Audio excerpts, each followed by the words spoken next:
Morning सभी को। मैं आज के इस करियर गाइडेंस सेशन में सभी पार्टिसिपेंट्स, दिशा नोडल सेंटर से जुड़े सभी कोऑर्डिनेटर्स और स्टाफ मेंबर्स को का स्वागत करती हूँ स्टेट मॉडल सेंटर की तरफ से। मैं सबसे पहले ये बताना चाहूंगी कि आज का जो सेशन है हमारा एसएससी सीजीएल की तैयारी से रिलेटेड सेशन हमने रखा है, जिसमें आपको एग्जाम पैटर्न क्या है, सिलेबस क्या हो सकता है और क्या स्ट्रैटेजी रहेगी आपको एग्जाम को अप्रोच करने के लिए और प्रिपरेशन के लिए, इसके लिए जो हमारे फैकल्टी मेंबर्स हैं वो आपको गाइड करेंगे। इसके साथ ही जो हमारे फैकल्टी है वो आपको कैसे एग्जाम के लिए टाइम मैनेजमेंट करना है, स्ट्रेस मैनेजमेंट करना है, उसके बारे में भी बताएंगे। और जब इनका उद्बोधन हो जाएगा उसके बाद हम एक open house question and answer session रखेंगे, जिसमें सभी बच्चों से रिक्वेस्ट है कि आप अपने डाउट्स, जो भी पॉसिबल डाउट्स हैं वो पूछ सकते हैं। ना केवल एसएससी सीजीएल की तैयारी के लिए या जो भी आप प्रिपरेशन कर रहे हैं, अगर आपको जनरल डाउट्स भी होते हैं या सब्जेक्ट रिलेटेड कोई डाउट्स हैं, क्योंकि हमारे पास जो फैकल्टी आज अवेलेबल है वो सब्जेक्ट एक्सपर्ट्स हैं, तो उसके भी डाउट्स आप लोग पूछ सकते हैं। तो सबसे पहले मैं फैकल्टी जो हमारे साथ है मैं उनका स्वागत करती हूँ आज के सेशन में, और हम धन्यवाद करते हैं सर आप लोगों को कि आपने अपना कीमती समय हमारे दिशा के बच्चों के लिए निकाला। मैं सभी बच्चों के लिए आज की फैकल्टी को इंट्रोड्यूस करना चाहूंगी। जो हमारे फर्स्ट स्पीकर है गोपाल श्रीवास्तव सर है। ये as a social science teacher इन्हें 8 साल का वर्किंग एक्सपीरियंस है। इनका जो डोमेन एक्सपर्ट्स है, जो एक्सपर्ट सब्जेक्ट्स है वो है history, geography, political science, cultural studies. Sir ने 2 साल का गीता पब्लिक स्कूल शिवपुरी में सर को एज अ टीचर काम करने का एक्सपीरियंस है। इसके साथ ही सृष्टि एकेडमी शिवपुरी में भी सर ने एज अ टीचर काम किया हुआ है। आईएएस हब कोचिंग में sir as history and political science faculty रहे हैं। और currently Shrivastava ji career power institute Bhopal में करंट अफेयर्स, पॉलिटिकल साइंस और हिस्ट्री के बारे में बच्चों को गाइड कर रहे हैं। तो हमारे नेक्स्ट स्पीकर है वो सुमित साहू सर है। जहाँ ये बच्चे जितने भी सी सैट की तैयारी कर रहे हैं सुमित साहू सर को जानते होंगे, क्योंकि ही इज वेरी फेमस। इनका खुद का यूट्यूब चैनल भी है सुमित मैथ्स करके। एंड इनका जो वर्किंग एक्सपीरियंस है ऑनलाइन एंड ऑफलाइन मोड दोनों में ही है। सर ने सत्यार्थी शर्मा क्लासेस में यूट्यूब चैनल में अपना मैथ्स की क्लासेस ली है। इनके पास 8 इयर्स वर्किंग एक्सपीरियंस है मैथ्स में। इन्होंने एलीट एकेडमी भोपाल में भी एज अ मैथ्स फैकल्टी काम किया है। और 4 इयर्स वर्किंग एक्सपीरियंस है सर को मैथ्स में ऑनलाइन क्लासेस लेने का। And sir as a communication expert और मोटिवेशनल स्पीकर भी हैं, बच्चों को समय समय पर गाइड करते हैं। एंड इनका कोर एक्सपर्टीज मैथ्स में फॉर एसएससी, रेलवेज एंड एमपीपीवी के जो रिलेटेड एग्जाम्स होते हैं उनके लिए है। इसके साथ ही राहुल विपुल यादव प्रेजेंट है। जी मैम, विपुल यादव प्रेजेंट है। उनको काइंडली टैग करेंगे। जी मैम। इसके साथ ही हमारे दिशा लर्निंग सेंटर से ही जुड़े एक स्टूडेंट हैं जिन्होंने एसएससी सीजीएल क्रैक किया है, विपुल यादव जी, जो कि शिवपुरी में पदस्थ दिनेश यादव जी के सुपुत्र हैं। तो उनसे भी रिक्वेस्ट रहेगी विपुल जी से कि वो अपना एक्सपीरियंस अभी बच्चों के लिए शेयर करेंगे, और जो स्टूडेंट्स हैं हमारे वो विपुल से भी अपना एक्सपीरियंस के बारे में जान सकते हैं और अपने क्वेश्चन एंड आंसर्स पूछ सकते हैं।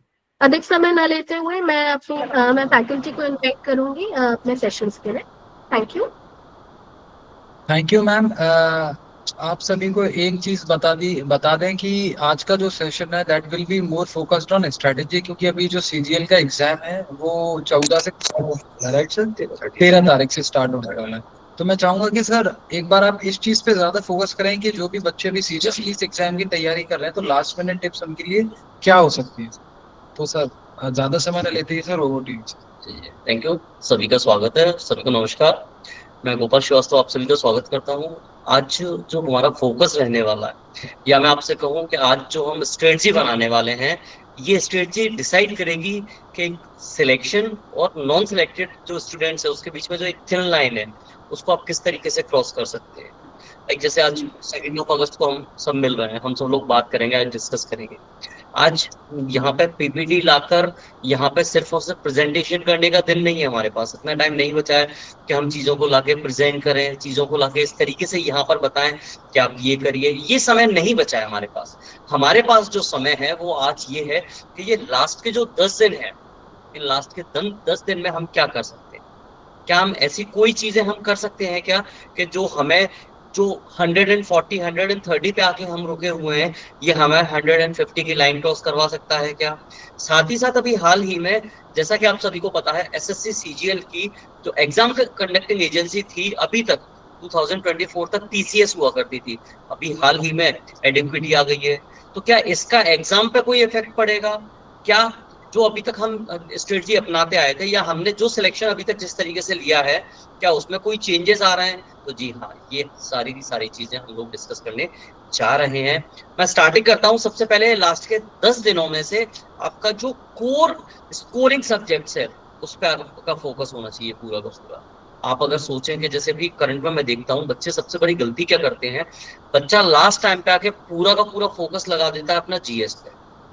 जबकि जीएस का आपको पता है, अगर आपने पैटर्न देखा हो, तो आपको समझ में आ जाएगा कि एसएससी सीजीएल जीएस में कुछ गिने चुने टॉपिक्स हैं जहां से क्वेश्चन वो पूछता है, और वहीं से क्वेश्चंस एज इट इज वो आपके सामने रख देगा। लेकिन उसके अलावा भी बच्चे लगातार अपना टाइम जीएस में दे रहे हैं, जो कि आपको वहीं पे आपको बता देता है किस तरीके से कि आप कहाँ गलती कर रहे हो। अगर आप उस गलती को सुधार लोगे, तो बहुत सारी चीजें सही हो जाएंगी। आपका भी आपका फोकस क्या होना चाहिए, आपका फोकस होना चाहिए जो स्कोरिंग सब्जेक्ट्स हैं, जिनमें आपको पता है कि इनमें तो हम स्कोर कर ही लेंगे। जैसे मैथ्स है। अब मैथ में आपको पता है, सर डिस्कस में बताएंगे, डिटेल करेंगे, डिटेल में बताएंगे पूरा का पूरा हम जब डिस्कस करेंगे तब, कि मैथ्स में 50 आउट ऑफ 50 पॉसिबल है, रीजनिंग में 50 आउट ऑफ 50 पॉसिबल है, इंग्लिश में 45 टू 48 आउट ऑफ 50 पॉसिबल है। जब इतना सब कुछ पॉसिबल है, तो फिर हमारा पूरा फोकस इसी पे होना चाहिए। हमें ओवर कॉन्फिडेंस का शिकार लास्ट टाइम पे नहीं होना है, ये भी हमें याद रखना पड़ेगा। हमें ये सारी की सारी चीजें याद रखनी पड़ेंगी कि हम कहाँ गलती कर रहे हैं, आज हम डिस्कस करेंगे। ये सेशन एक लेक्चर से ज्यादा एक स्ट्रेटजी के साथ साथ एक डिस्कशन का लेक्चर बनेगा। ये मैं ऐसी आप लोगों से उम्मीद कर रहा हूँ। आप लोग अपने डाउट भी पूछेंगे, ये भी मैं आज उम्मीद कर रहा हूँ। तो सबसे पहले स्टार्टिंग हम करेंगे मैथ्स से, कि मैथ्स में आपको क्या करना है, क्या नहीं करना है, कैसे कैसे चीजें करनी है, मैथ्स और रीजनिंग। देन इसके बाद में मैं इंग्लिश और जीएस पे बात करूंगा। नाउ सर प्लीज मैथ्स के बारे में बच्चों को बताएं, क्या कर सकते हैं, क्या नहीं कर सकते। नमस्कार सभी को, मेरा नाम सुमित सर है और मैं पिछले 10 सालों से मैथ्स और रीजनिंग के लिए गाइड कर रहा हूँ बच्चों को। तो अभी लास्ट के 10 डेज 10 दिन बचे हैं और 10 दिनों में हमें क्या करना है जिससे हम सीजीएल में अच्छा खासा स्कोर कर सकें। ठीक है, तो पहले मैं बता दूं आपको कि लास्ट के ये 10 डेज जो होते हैं, 10 से 15 दिन होते हैं जो, उसमें तो आपको मॉक लगाना चाहिए। कम से कम दिन में कम से कम 2 मॉक लगाइए। एक सुबह लगाइए और सुबह लगा के एनालाइज करिए उसको कि क्या आपसे गलतियां हो रही हैं, किस टाइप के क्वेश्चन आपसे नहीं बन रहे हैं, किस टॉपिक के नहीं बन रहे हैं। तो दिन भर उसको आप एनालाइज करके उन गलतियों को सुधारिए कि अगर किसी टॉपिक में आपसे क्वेश्चन नहीं बन रहा है, मान लेते हैं टाइम एंड वर्क में आपसे क्वेश्चन नहीं बन रहा है, तो उस टाइम एंड वर्क की जो भी जितने भी टाइप के क्वेश्चन है, जितने भी टाइप के क्वेश्चन आपसे नहीं बन रहे हैं, उन टाइप को आप रिवाइज कर लें। ठीक है, एग्जाम्पल दिया मैंने, जैसे रीजनिंग में किसी टाइप का किसी चैप्टर का क्वेश्चन आपसे नहीं बन रहा है, तो उस चैप्टर को रिविजन कर लिए, उस चैप्टर का रिविजन कर लीजिए अच्छे से। ठीक है, और इसके बाद रिवीजन करने के बाद जब आप दिन भर तैयारी कर लेंगे, तो रात को एक मूक और लगाइए। ठीक है, आप उस रात को जो मूक लगाएंगे उससे आपको समझ में आएगा कि दिन भर में हमने जो तैयारी की है उसका फायदा मिला कि नहीं मिला। फिर अगले दिन अगर आपको मिला है तो अच्छी बात है, आप कंटिन्यू करिए। अगर अगले दिन फायदा नहीं मिला है तो आप थोड़ा सा जो भी आपकी तैयारी है उसमें सुधार लाइए। ठीक है, तो आपको दिन में 2 मूक जरूर लगाना है इन 10-15 दिनों में। उसके बाद सभी का एक डाउट जरूर होगा कि सर अभी जैसे वेंडर चेंज हुआ है, अभी टीसीएस पेपर लेती थी, अब एडिक्विटी जो है वो कंडक्ट कराएगी पेपर, तो क्या चेंजेस हो सकते हैं। तो मुझे जितना समझ में आया उससे तो मैं ये कहना चाहूंगा कि जो टेस्ट का कह सकते हैं कि इंटरफेस है, बस वो चेंज हुआ है। और कह सकते हैं अभी जो अपना सिलेक्शन पोस्ट का जो पेपर हुआ था, उसमें प्री में जो पेपर हुआ था उसमें जो प्री है उसमें 2 चैप्टर अलग से पूछे गए हैं जो प्री के सिलेबस में है ही नहीं। कौन कौन से? प्रोबेबिलिटी और स्टैट्स। ठीक है, तो हम मान के चलते हैं, आप ऐसा मत समझिए कि सिलेबस में ये चैप्टर नहीं है तो वो नहीं करना है। तो आप इस तरीके से पढ़िए कि जितने भी मैथ्स में टॉपिक हैं आप सभी को तैयार करके चलिए, ठीक है ना। उन सभी के हिसाब से तैयारी करें। इसी तरीके से आप रीजनिंग में चलिए, जितने भी टॉपिक हैं आपकी बुक में, आपके सिलेबस में, उन सभी को तैयार करके चलिए और इस तरीके से तैयारी करिए, ठीक है। और बाकी गोपाल सर अगर कुछ कहना चाहें तो कह सकते हैं। सबसे पहला आपके मैथ्स के रिगार्डिंग एक छोटी सी चीज ऐड ऑन करना चाहूंगा कि एक होता है, सबसे पहले आपको ये समझ लीजिए कि एक होता है धावक, एक होता है रनर। वो बहुत तेज दौड़ता है। कछुए और खरगोश की कहानी सबने सुनी है। ये आज के टाइम पे भी रेलिवेंट है। ये आज के टाइम पे किस तरीके से रेलिवेंट है ये आपको समझने की जरूरत है। कछुआ और खरगोश की कहानी में हमेशा जीत आज तक कछुए की होती आई है, खरगोश कभी जीत ही नहीं पाया। जबकि खरगोश दौड़ने में बहुत तेज है, बहुत माहिर है। अभी भी आज भी यही स्थिति है। बच्चे पढ़ने में बहुत तेज हैं, सब कुछ आता है उनको, लेकिन जब हमें जाना रायसेन है तो फिर हम रायसेन की रोड पर जाएंगे ना। लेकिन हमें पता कैसे चलेगा कि हम सही रास्ते पे जा रहे हैं या नहीं जा रहे हैं? तो उसके लिए जरूरी होता है प्रीवियस ईयर क्वेश्चन लगना। SSC is all about previous year questions. SSC कभी भी प्रीवियस ईयर क्वेश्चन से बाहर नहीं जाता। लास्ट के 10 दिन बचे हैं, प्रीवियस ईयर क्वेश्चंस उठा के रख लीजिए, पूरे सॉल्व कर लीजिए पिछले 3 से 4 सालों के। आपको समझ में आ जाएगा कि जब आप पेपर देने जाएंगे एज इट इज आपको क्वेश्चन वहां देखने को मिल जाएगा। एक बात और ऐड ऑन करूंगा इसमें कि आप लोगों ने काफी अभी न्यूज आई थी कि जो पेपर होने वाला है एसएससी का, अब वो एआई बेस्ड बनेगा, ठीक है, सभी को पता होगा। तो एआई बेस्ड क्वेश्चन पेपर मतलब कैसा बनेगा? मैंने काफी रिसर्च भी की है इस पे।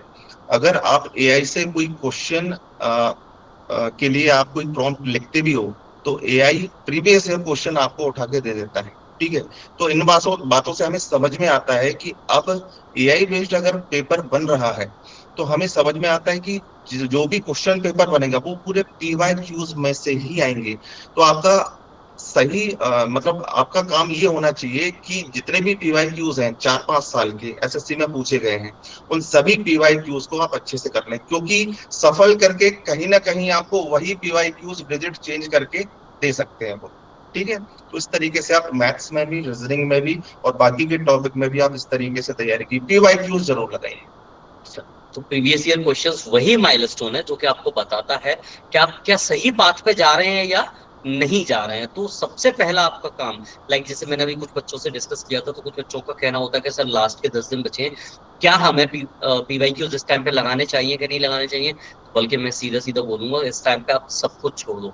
अपने इवन जो मॉक भी लगा रहे हो वो भी प्रीवियस ईयर क्वेश्चन के लगाओ, क्योंकि प्रीवियस ईयर क्वेश्चंस में से आपको एग्जाम में एज इट इज क्वेश्चन देखने को मिल जाएगा। क्वेश्चन के इवन कई बार क्या हुआ है, 2024 में सीएचएसएल का एग्जाम था। तो सीएचएसएल के एग्जाम में एक क्वेश्चन था कि राम ने सुरेश को 10 किलो शक्कर 20 रुपए के भाव से बेची। सर यही question as it is SSC CGL 2024 में पूछ लिया गया, और एक नहीं कई क्वेश्चन पूछ लिए गए। तो मैथ्स के रिगार्डिंग तो मैं आपसे सीधा सीधा एक ही मेरा सुझाव रहेगा, आप लोगों को वो समझना चाहिए कि previous year questions plus practice. Sir practice का क्या इंपोर्टेंस है बच्चों को, अब इस तरीके से प्रैक्टिस क्या इंपोर्टेंस रोल निभाएगा, सर प्लीज थोड़ा सा बच्चों को बताएं। ठीक है, देखिए अगर आप ये चाहते हैं कि जैसे अभी वेंडर चेंज हुआ है, अभी टीसीएस से वेंडर किसके पास आया है? एडिक्विटी के पास आया है। तो एडिक्विटी किस टाइप का पेपर दे सकती है ये आपके दिमाग में चल रहा होगा, ठीक है ना। क्या लेवल रहता है, तो उसके लिए आप क्या कर सकते हैं, एमपी में अभी पटवारी का पेपर हुआ था और कांस्टेबल का पेपर हुआ था, ठीक है ना। तो वो जो पेपर है वो एडिक्विटी वेंडर ने ही बनवाया था।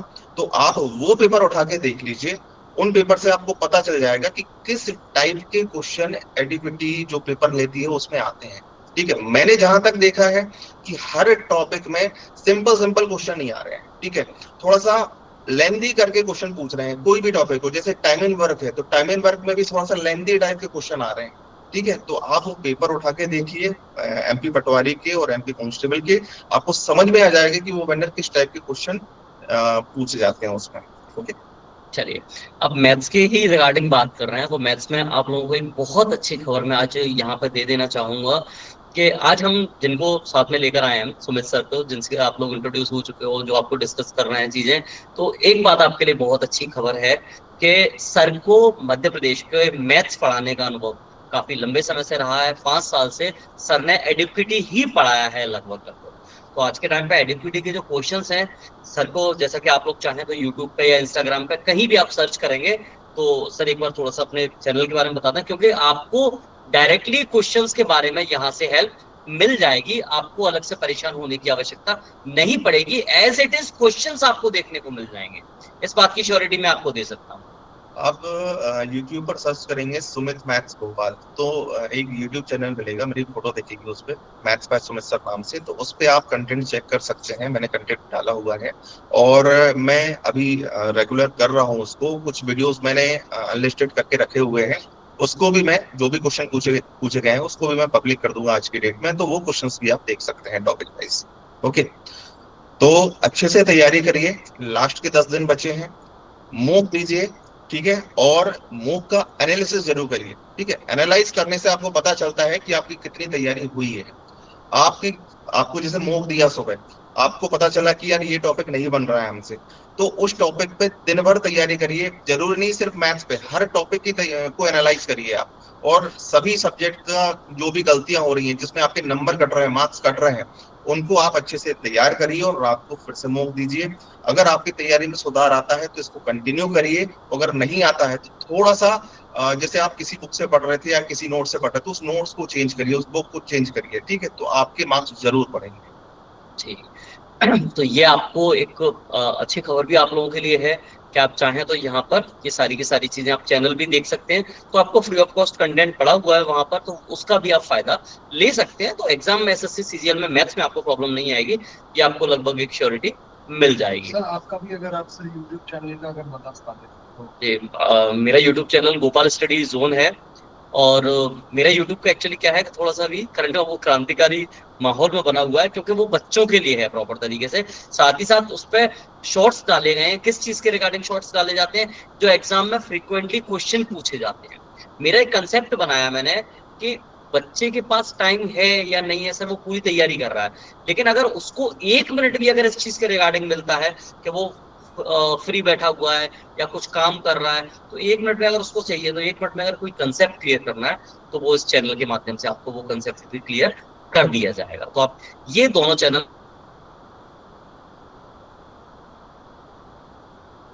जो कंटेंट के रिगार्डिंग चाहिए, आपको गाइडेंस चाहिए, यहाँ से आपको अवेलेबल करवाई जाएगी।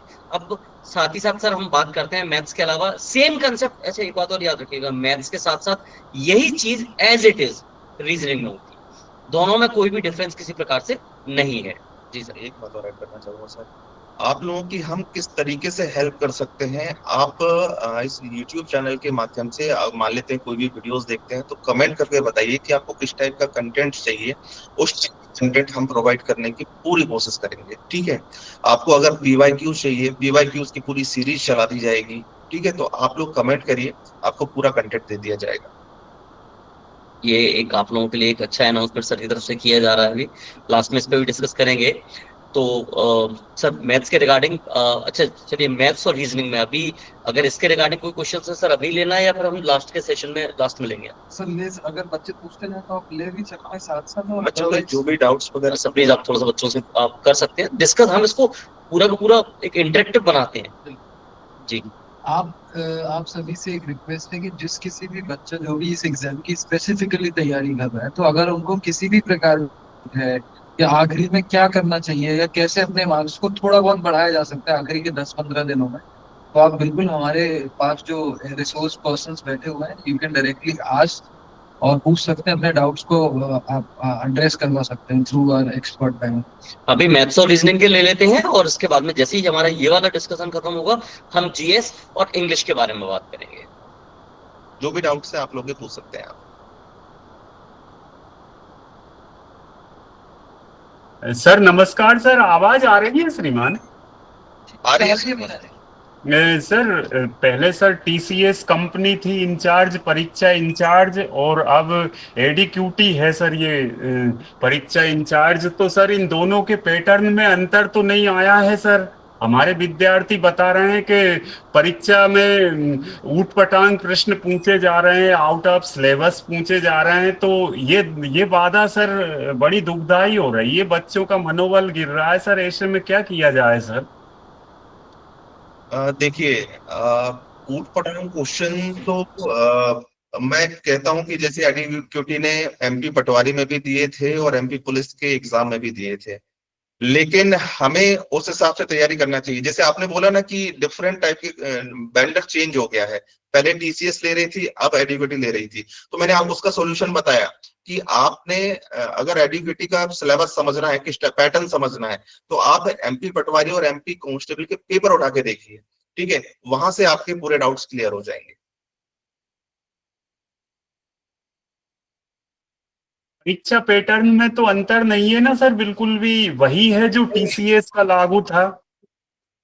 वही पैटर्न है, सेम वही पैटर्न है, बस अभी 2 चैप्टर्स ऐड हुए हैं। मैंने आपको बताया प्रोबेबिलिटी और स्टैटिस्टिक्स, वो वाला आप थोड़ा सा रिवीजन कर लीजिए, स्टैट्स और अपने कौन सा प्रोबेबिलिटी, ठीक है, 2 चैप्टर आप और कर लीजिए, डी के हिसाब से आपका सिलेबस कंप्लीट हो जाएगा।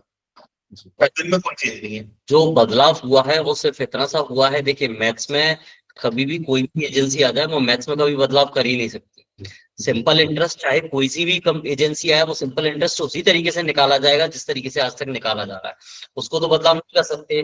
2 टॉपिक सेट कर दिए इन्होंने और साथ ही साथ क्वेश्चन पूछने का तरीका चेंज कर दिया है। हालांकि मैथ्स की एक बहुत ही खूबसूरत चीज होती है कि मैथ्स में क्वेश्चन भले ही कितना भी लंबा आ जाए, आंसर तो मुश्किल से मुश्किल लास्ट की 2 लाइन या स्टार्टिंग की 2 लाइन डिसाइड कर देती है आंसर कहाँ रहेगा। तो बच्चे को कहीं ना कहीं टाइम कंज्यूमिंग कर दिया है एडिक्विटी ने, और ये मध्य प्रदेश में लंबे समय से एग्जाम करा रही है। मध्य प्रदेश में चूंकि होता क्या है कि 2-2, 3-3 घंटे का एग्जाम होता है, 1 घंटे का कोई एग्जाम नहीं होता, तो यहाँ पे बच्चे को लेंथी क्वेश्चन दे दिया जाता है। क्वेश्चन लेंथी नहीं होता, उसकी लैंग्वेज लेंथी होती है। आप देखो, पता चला कि 10 लाइन का एक क्वेश्चन दे दिया, लास्ट लाइन में काम की चीज दे दी, उसको कर दिया। बच्चे को ये समझ में नहीं, अभी ये नहीं समझता, एसएससी का बच्चा कभी ये चीजें नहीं करता है कि वो इन लेंथी क्वेश्चन की प्रैक्टिस करे, उसको ट्रिक की तरफ जाने की आदत हो जाती है। ट्रिक की तरफ अभी भी जाना है, लेकिन किस तरीके से जाना ये आपको समझ में आ जाएगा। तो आप निश्चिंत रहिए, ऐसा कोई बहुत बड़ा बदलाव नहीं है कि बहुत कुछ बड़ा बदलाव हो गया हो। मैथ्स में तो दुनिया की कोई भी कंपनी आ जाए, मैं कह रहा हूँ, अगर वो मैं कहूँ कॉलेज लेवल का एग्जाम नहीं ला रहा है, तो इसके अलावा वो उसमें कोई बड़ा बदलाव नहीं होने जा रहा है, और अभी भी ऐसा कोई बड़ा बदलाव नहीं हुआ है। क्वेश्चंस की लैंग्वेज चेंज हुई है, क्वेश्चन एज इट इज रखा हुआ है। मैथ्स में 3 चैप्टर्स हैं, 30 के अप्रोच चैप्टर्स हैं, उसी में से आएगा। कोई चैप्टर्स बढ़ नहीं सकते हैं, कोई कॉलेज लेवल के कोई चैप्टर्स नहीं होंगे, आपके यही चैप्टर होंगे जो आपको पूछे जा रहे थे अभी तक एसएससी प्री और मेंस में, ठीक है। तो वही चैप्टर्स रहेंगे, उसके हिसाब से आप तैयारी करिए और पीवाईक्यूज पे ज्यादा फोकस करिए, क्योंकि मैंने आपको बताया एआई क्वेश्चन पेपर बनने वाला है, तो वो कहीं ना कहीं पीवाईक्यू को सफल करके ही आपका क्वेश्चन पेपर बनाएंगे। बस इस हिसाब से आप तैयारी करिए।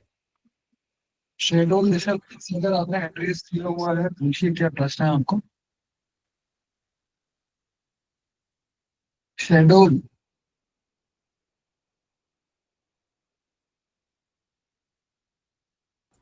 सर पीटीसी इंदौर से।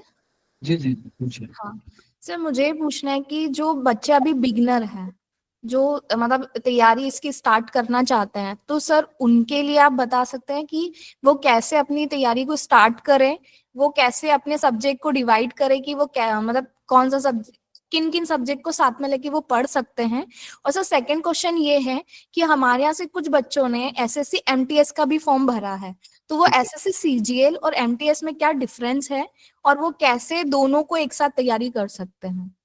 ठीक है, देखिए अभी सिलेक्शन पोस्ट का जो एसएससी सिलेक्शन पोस्ट का जो पेपर हो रहा है ना, उसमें 10th लेवल, 12th लेवल और ग्रेजुएशन लेवल तीनों के पेपर हो रहे हैं, ठीक है। तो 10th लेवल का जो आपका पैटर्न है, एग्जाम का जो पैटर्न है, वो थोड़ा सा इजी आ रहा है। जी। और अगर 12th लेवल पे चले जाए तो थोड़ा सा बढ़ जाता है, ग्रेजुएशन लेवल पे चले जाए तो थोड़ा सा और बढ़ जाता है। अच्छा, मतलब आप पेपर देख के ही समझ सकते हैं कि ग्रेजुएशन लेवल का पेपर है, ये 12th लेवल का पेपर है, ठीक है ना। जी। तो आप क्या करें, बिल्कुल बेसिक से स्टार्ट करें। कैसे? जैसे पहले सिलेबस कंप्लीट करिए। जब मैथ्स और रीजनिंग का बताता हूँ मैं, सबसे पहले आप मैथ्स का सिलेबस कंप्लीट कर लीजिए जितने भी चैप्टर्स हैं उसमें, रीजनिंग का सिलेबस कंप्लीट कर लीजिए जितने भी चैप्टर्स हैं। आपको घर पे पढ़ना है, ऑनलाइन माध्यम से पढ़ना है, यूट्यूब से पढ़ना है, या फिर ऑफलाइन क्लासेस ज्वाइन करना है, वो आपकी मर्जी है। आप जी। अपने हिसाब से सिलेबस को कंप्लीट कर लीजिए। सिलेबस कंप्लीट करने के बाद दूसरा काम होता है आपका प्रैक्टिस। तो प्रैक्टिस के लिए कोई भी आप बुक ले सकते हैं, है ना, बुक से आप प्रैक्टिस कर लीजिए। दो स्टेप हो गई अपनी। तीसरी स्टेप होती है आपका, एक बार बुक्स अगर आप बता दें प्रैक्टिस के लिए कौन सी। आप अगर एक बार सिलेबस कंप्लीट कर लेते हैं तो आप किरण पब्लिकेशन की बुक से आप प्रैक्टिस कर सकते हैं, जी ठीक है। सर। अगर आपको किरण पब्लिकेशन की बुक ज्यादा ही मोटी, या फिर कह सकते हैं नंबर ऑफ क्वेश्चंस ज्यादा दिख रहे हैं आपको, तो आप उसकी जगह शारदा पब्लिकेशन मैथ्स की बुक आती है HD यादव, आप उससे भी प्रैक्टिस कर सकते हैं, ठीक है। इसी तरीके से आप रीजनिंग में करिए। बाकी गोपाल सर फीस का बताएंगे आप। जी जी। सबसे पहले जो बिगनर्स का क्वेश्चन है, बिगनर्स के लिए सबसे पहले जो जरूरी चीज होगी वो होगी सिलेबस को समझना। क्योंकि इतना कुछ है, हम क्या पढ़ें क्या ना पढ़ें। लाइक जैसे मान के चलिए हम जीएस पढ़ने जा रहे हैं। अब जीएस में तो यार अगर हम हिस्ट्री कंप्लीट करने जाएं तो हिस्ट्री तो बहुत वास्ट है ना। जी। आप एंशिएंट में मैं कह रहा हूँ आपने आईवीसी से स्टार्ट किया या आपने पैलियोलिथिक, नियोलिथिक या मेसोलिथिक से स्टार्ट किया, तो आप कहाँ तक पढ़ेंगे। हम मेसोलिथिक को पढ़ने बैठ जाएं या आईबीसी को पढ़ने बैठ जाएं तो हम लगभग आईबीसी इतना बड़ा टॉपिक है कि उस पर हम 1 महीने डिस्कशन कर सकते हैं। तो क्या हमें 1 महीने पढ़ना है एसएससी सीजीएल के लिए? जी नहीं, हमें नहीं पढ़ना। तो ये आपको क्लैरिटी कहाँ से मिलेगी? ये क्लैरिटी आपको मिलेगी सिलेबस से। बिगिनर्स का जो सबसे पहला काम होना चाहिए, अपने हाथ से सिलेबस की पीडीएफ डाउनलोड करके उस अपने हाथ से सिलेबस को लिखना चाहिए। क्यों लिखना चाहिए? क्योंकि आप जब दिमाग के थ्रू अपने हाथ से कोई चीज निकालते हो वो लंबे समय तक आपको याद रहती है। और सिलेबस आपको ये बताता है कि आपको क्या पढ़ना है क्या नहीं पढ़ना है। सब कुछ पढ़ना हमारा सिलेक्शन नहीं दिलाता, हमको क्या पढ़ना है और कितने लिमिटेड क्राइटेरिया में पढ़ना है ये हमें सिलेक्शन दिलाता है। तो ये एक चीज आपको समझनी पड़ेगी। सबसे पहला काम आपका जो होना चाहिए वो ये होना चाहिए कि हमने किस तरीके से सिलेबस याद रखना है। पूरा सिलेबस आपको मैं कहूँ मुंह जुबानी याद होना चाहिए। आपसे कोई अगर सपने में भी पूछ लेना गलती से कि सिलेबस सुनाओ, तो सिलेबस आपको सबसे पहले पता होना चाहिए। क्योंकि सिलेबस अगर आपने पता कर लिया तो आपका 90% तो मैं कहूँ आपने जीत वहीं पे हासिल कर ली। 10% आपको स्ट्रेटजी बनानी है, फिर आपको चीजें एग्जीक्यूट करोगे तो वो प्रॉपर डायरेक्शन में। ये एक इस तरीके से किसी भी एग्जाम की तैयारी करना, ये समझ लो कि एक पतली सी रस्सी पे साइकिल चलाने की तरह है। तो उसके लिए सबसे पहले आपको प्रैक्टिस होनी चाहिए, आपको पता होना चाहिए कि आप कहाँ क्या कर रहे हैं। जिस एग्जाम को टारगेट कर रहे हैं आपको सबसे पहले पता होना चाहिए कि भाई क्या है, उसका सिलेबस क्या है। क्योंकि सिलेबस और प्रीवियस ईयर क्वेश्चंस, ये दो चीजें अगर आपकी क्लियर है देन सिलेक्शन से आपको कोई भी नहीं रोक सकता है। लाइक और दूसरी बात, जीएस में एक छोटी सी बात और बता दूं मैं, इंग्लिश के रिगार्डिंग भी डिस्कशन करेंगे। जीएस में कुछ चीजें फिक्स है, लाइक जैसे पॉलिटी। अब पॉलिटी में वो बच्चा तैयारी कर रहा है कि बहुत ज्यादा हम क्या कर रहे हैं क्या नहीं कर रहे हैं, कहाँ से करें कैसे करें। आपको करंट इवेंट्स याद रखने हैं। अब जैसे करंट इवेंट्स में एसएससी सीजीएल में अभी हाल ही में माननीय महामहिम उपराष्ट्रपति जी ने इस्तीफा दिया है। तो सीजीएल के लिए ये रेलिवेंट नहीं है अभी करंट में, लेकिन ये रेलिवेंट कहाँ है? सीएचएसएल के लिए रेलिवेंट है। तो आपको कुछ चीजें क्लियर होनी चाहिए। जैसे अभी टॉपिक आया, आपने हाल के हाल उसको पढ़ना स्टार्ट कर दिया। पढ़ना स्टार्ट किया तो क्या किया आपने कि भाई हम क्या कर रहे हैं, हमें ये समझना है कि हमने उठा लिया कि कौन से आर्टिकल में आते हैं। हमने देखा कि 67A के तहत इन्होंने इस्तीफा दिया है। हमें हाल के हाल ये पता होना चाहिए कि आज तक कोई भी महिला उपराष्ट्रपति भारत में नहीं हुई है।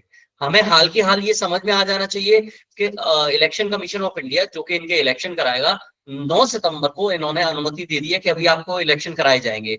21 अगस्त तक नॉमिनेशन किया जाएगा। अब ये पूरी इंफॉर्मेशन आपको कब समझ में आएगी? जब आपको सिलेबस पता है और सिलेबस में आपने देखा यार वाइस प्रेसिडेंट इंपोर्टेंट टॉपिक है, न्यूज में आ गया। अब न्यूज आप पढ़ने बैठ रहे हो, न्यूज़पेपर पढ़ने बैठ रहे हो या न्यूज देख रहे हो, तो वहां भी चीजें कैसे क्लियर होंगी? न्यूज़पेपर तो बहुत बड़ा आता है ना, क्या हम सब कुछ पढ़ेंगे? नहीं, वहां भी क्या पढ़ना है क्या नहीं पढ़ना है ये हमें कैसे क्लियर होगा? हमने कोई टॉपिक निकाला भाई, हम पढ़ रहे हैं, काम का है तब भी लगे हैं, नहीं काम का है तब भी नहीं, तो ये हमें कैसे क्लियर होगा? हमारा सिलेबस हमें बताएगा कि बेटा ये सिलेबस में टॉपिक है, यहाँ इसको पढ़ो, नहीं है इसको छोड़ो, आगे बढ़ो। तो ये एक हमें अप्रोच सिलेबस के थ्रू ही समझ में आएगी कि सिलेबस हमें अच्छे से मुंह जुबानी हो जाना चाहिए। इसके अलावा प्रीवियस ईयर क्वेश्चंस, जीएस में अगर आपको सीजीएल में स्कोर करना है तो प्रीवियस ईयर क्वेश्चंस उठा लीजिए। यहाँ कितने ऐसे बच्चे हैं मुझे एक बार बताइए, फिर आगे मैं डिस्कस करूंगा, जिन्होंने अभी तक सीजीएल के प्रीवियस ईयर क्वेश्चंस सॉल्व किए हुए हैं? कोई है ऐसा बच्चा यहाँ? मुझे कोई भी बता दे जिसने प्रीवियस ईयर क्वेश्चंस अभी तक सॉल्व किए हों, ऐसा कोई है यहाँ? क्योंकि पेपर तो वहीं से बन रहा है सब प्लीज सबसे कि क्या ऐसा कोई बच्चा है जिसने प्रीवियस ईयर क्वेश्चंस अभी तक सॉल्व किए हुए इस चीज की एसएससी सीजीएल के? आप सभी से ये रिक्वेस्ट है कि अगर सर एक सभी से प्रश्न पूछ रहे हैं कि अगर आप सभी ने या जो भी इस एग्जाम की तैयारी कर रहा है उसने प्रीवियस ईयर क्वेश्चंस को सॉल्व किया है या नहीं, या तो आप अपना जो कुछ है हाँ वो चैट बॉक्स में ड्रॉप कर चलिए ठीक, मुझे बस यही जानना था किसी बच्चे ने तैयारी की है कि नहीं की अभी तक, उसका दिए कि नहीं दिए। अब आप मेरी एक बात से आपको एग्री करना पड़ेगा और आप बताइएगा क्या वो सही है नहीं है। आपने जब एसएससी सीजीएल के विवन विपुल आप तो अभी सिलेक्टेड है, अब आपसे भी पूछूंगा वो चीज में कि आपने जब एग्जाम जैसे आपने क्वेश्चन सॉल्व किए तो आपको एक बात समझ में आई होगी कि कुछ चीजें 110% फिक्स है, उनमें कोई बदलाव नहीं आया पिछले 3 या 4 साल में। वो आपसे डांस पूछ रहा है, उसका मैं कह रहा हूं आपसे कथकली, भरतनाट्यम, मोहिनीअट्टम उसने 110% फिक्स करके रख लिए हैं कि मैं पूछूंगा ही पूछूंगा। वो चेंज नहीं कर रहा है इनमें कुछ भी। वो आपसे पूछ रहा है आज भी कि मोहिनीअट्टम किस राज्य का डांस है, वो क्लासिकल डांस पूछ रहा है आपसे। वो आपसे आज भी ये पूछ रहा है कि 2011 के सेंसस में क्या हुआ था क्या नहीं हुआ था। कोई बदलाव नहीं आया पिछले 3 साल के 4 साल के। आप क्वेश्चन उठा के रखिए, एज इट इज क्वेश्चन आपको मिल जाएंगे, एक सिंगल चेंज अभी तक क्वेश्चन में नहीं आया। मैं जब पेपर को ऑब्जर्व किया तो देखा कि मैंने इनमें से क्वेश्चन आज भी आ रहा है, कल भी आ रहा है और आगे भी आएगा। इस बार भी मैं आपको कह रहा हूँ, आपको देखने को मिलेगा, प्री और मेंस दोनों में देखने को मिलेगा कि भाई कौन सा डांस किस स्टेट से बिलोंग करता है। Famous personalities regarding instruments, musical instruments, आपको पता होना चाहिए कि कौन सी फेमस पर्सनैलिटीज कौन से फेमस इंस्ट्रूमेंट से जुड़ी हुई है। साथ ही साथ आपको पता होना चाहिए कि किस फेमस पर्सनैलिटीज को अभी तक कौन सा अवार्ड दिया गया है। जो भारत रत्न से रिलेटेड क्वेश्चन वो पूछ ही रहा है। उसने कह दिया है कि भारत रत्न ये महान गायिका रही है लता मंगेशकर जी, कब मिला था। अब ये क्वेश्चन उसको मिल गए हैं, कुछ बहुत ज्यादा बड़ा क्राइटेरिया नहीं है। आपको सोच रहे हो एसएससी सीजीएल में बहुत बड़ा क्राइटेरिया हो। पेपर को पैटर्न को समझकर अगर आप जाओगे तो आपको प्रॉब्लम नहीं आएगी। आपको पॉलिटी में हम तैयारी कर रहे हैं बहुत ज्यादा, पता चला क्वेश्चन उसने पूछ लिया कि बेटा राइट टू प्राइवेसी क्या है। राइट टू प्राइवेसी अब सीधा सीधा है कि फंडामेंटल राइट्स का पार्ट है, आर्टिकल 21 है। तो कुछ चीजें आपको अभी प्रीवियस ईयर क्वेश्चंस ही क्लियर करेंगे। आप अगर लास्ट टाइम पे सोचो कि कितना भी कुछ कर लो, याद रखना मैं क्लियर कह देता हूं, अगर लास्ट 10 डेज में आप सोच रहे हो कि पेपर निकालना है पिछले 3 साल के एसएससी सीजीएल सीएचएसएल उठा के, मैं कह रहा हूं कि इस टाइम पे रट लो भले ही, क्योंकि पेपर उससे बाहर नहीं जाएगा। आपको इवन कई तो क्वेश्चन आपको ऐसे मिलेंगे जो एज इट इज देखने को मिल रहा है। मैंने आपको एक एग्जांपल दिया था रामने बेचने का वाला, वो एज इट इज, कोई सिंगल डिफरेंस नहीं आएगा सीजीएल। हाँ जी, विपुल जी से बात कर सकता हूँ क्या सर? जी बिल्कुल बिल्कुल। ये सोनालिका कोई क्वेश्चन है, देन उसको सब करते हैं। हाँ। पहले हम एक साथ काम करते हैं, विपुल जी की स्ट्रैटेजी को हम सुन लेते हैं, फिर उसके बाद हम बिल्कुल। मुझसे भी क्वेश्चन। कुछ बच्चों के डाउट्स हो सकते हैं विपुल से डिस्कस करने का, तो मैं कुछ क्वेश्चंस कर लेता हूँ विपुल जी से। हाँ पहले सर मैं और- थोड़ा वो अपना डिटेल बता दें। हाँ जी विपुल जी आपका बहुत बहुत स्वागत है इस प्लेटफॉर्म पे। मैं एक बार चाहूंगा कि आप पहले सबसे पहले इस एग्जाम की तैयारी के बारे में बताएं कि आपने कैसे स्टार्ट की, कितना टाइम लगा आपको इस प्रिपरेशन में, और what was your strategy regarding the exam, और कितना समय लगा इस एग्जाम को क्लियर करने के लिए। तो मैं चाहूंगा कि आप एक बार इसको डिटेल में बताएं ताकि हमारे जो भी साथ में बच्चे जुड़े हुए हैं वो उससे बेनिफिट उन्हें हो सके या मिल सके। Please. Okay, sir. Am I audible? या बिल्कुल, please continue. Firstly, thank you for giving me opportunity for sharing my experience here. Myself, Vipul Yadav from Shivpuri, Madhya Pradesh. Recently, I got selected at the post of a section head in DGFT, Ministry of Commerce and Industry. And recently, I also got selected as SSC stenographer grade C in Ministry of Home Affairs. I studied in Disa Learning Center, Police Line Shivpuri, and my father is currently posted in 18th Battalion Shivpuri, and currently I am posted in Vadodara, Gujarat. अब मैं अपनी strategy बताना चाहता हूँ। जैसे सबसे पहले मेरा ये सेकंड अटेम्प्ट था। मेरा फर्स्ट अटेम्प्ट में मेरा प्री भी क्लियर नहीं हुआ था। सेकंड अटेम्प्ट में मेरे को ये लेवल 6 का पोस्ट 6 सेक्शन हेड मिला है।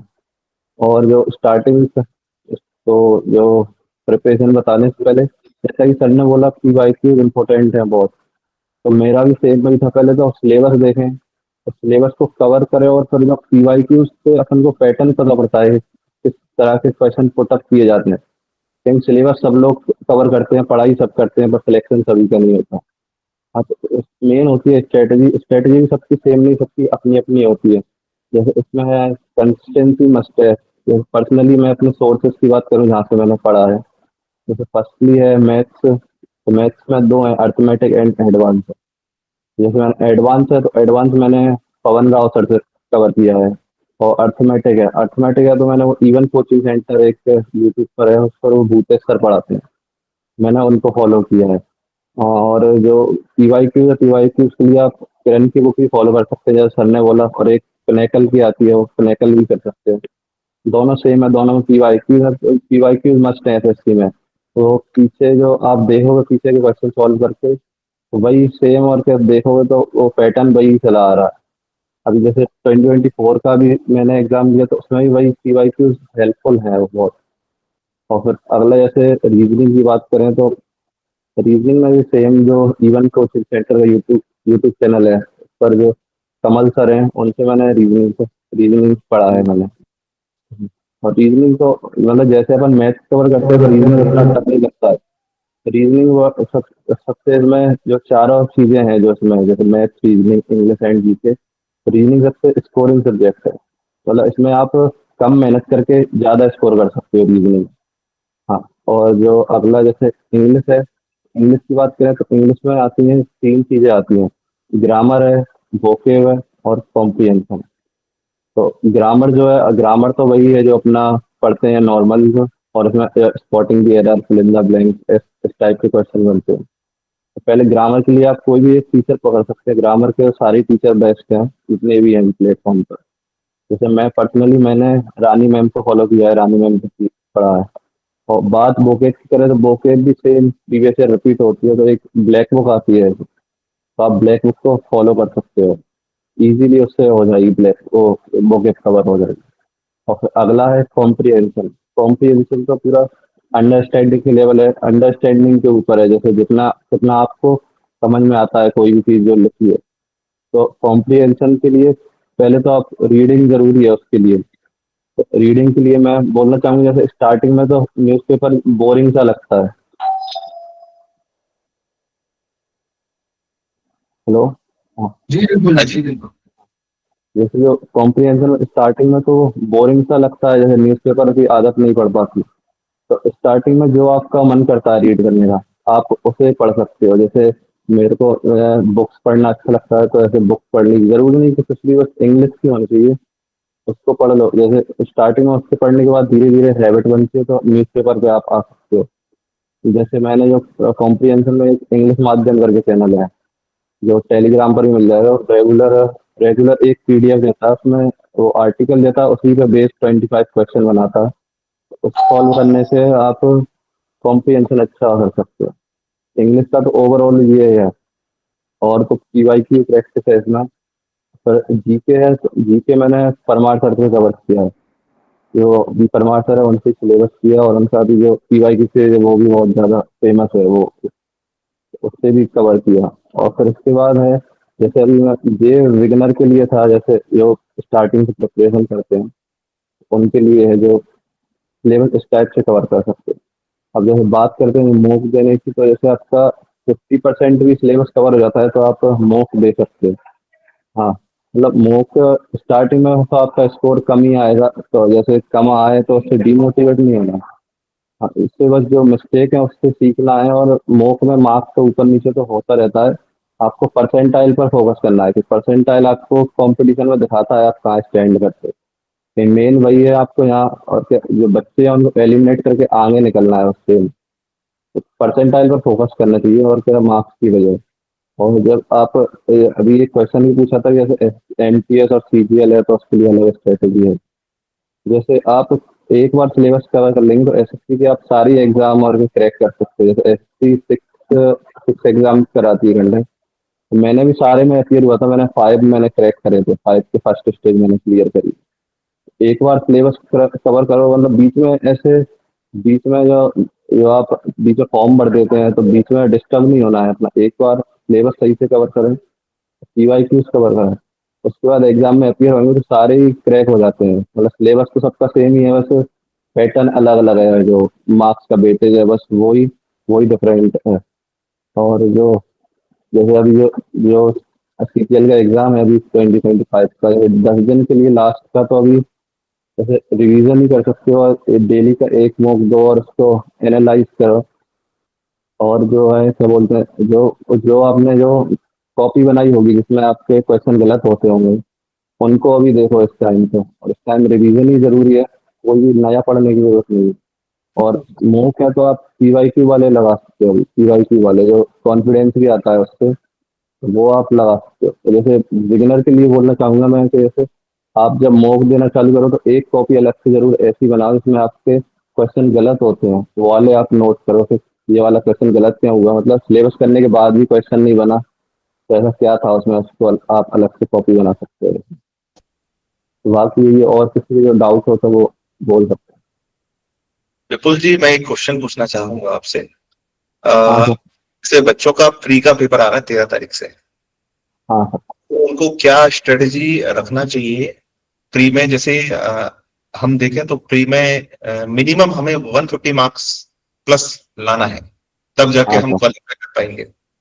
तो क्या स्ट्रेटेजी होना चाहिए? जैसे अगर 150 मार्क्स लेके चले तो कम से कम 75 क्वेश्चन सही होना चाहिए, हाँ है ना? तो 75 क्वेश्चन सही हो, इसके लिए क्या स्ट्रेटेजी होना चाहिए बच्चों की, थोड़ा डिस्कस करेंगे?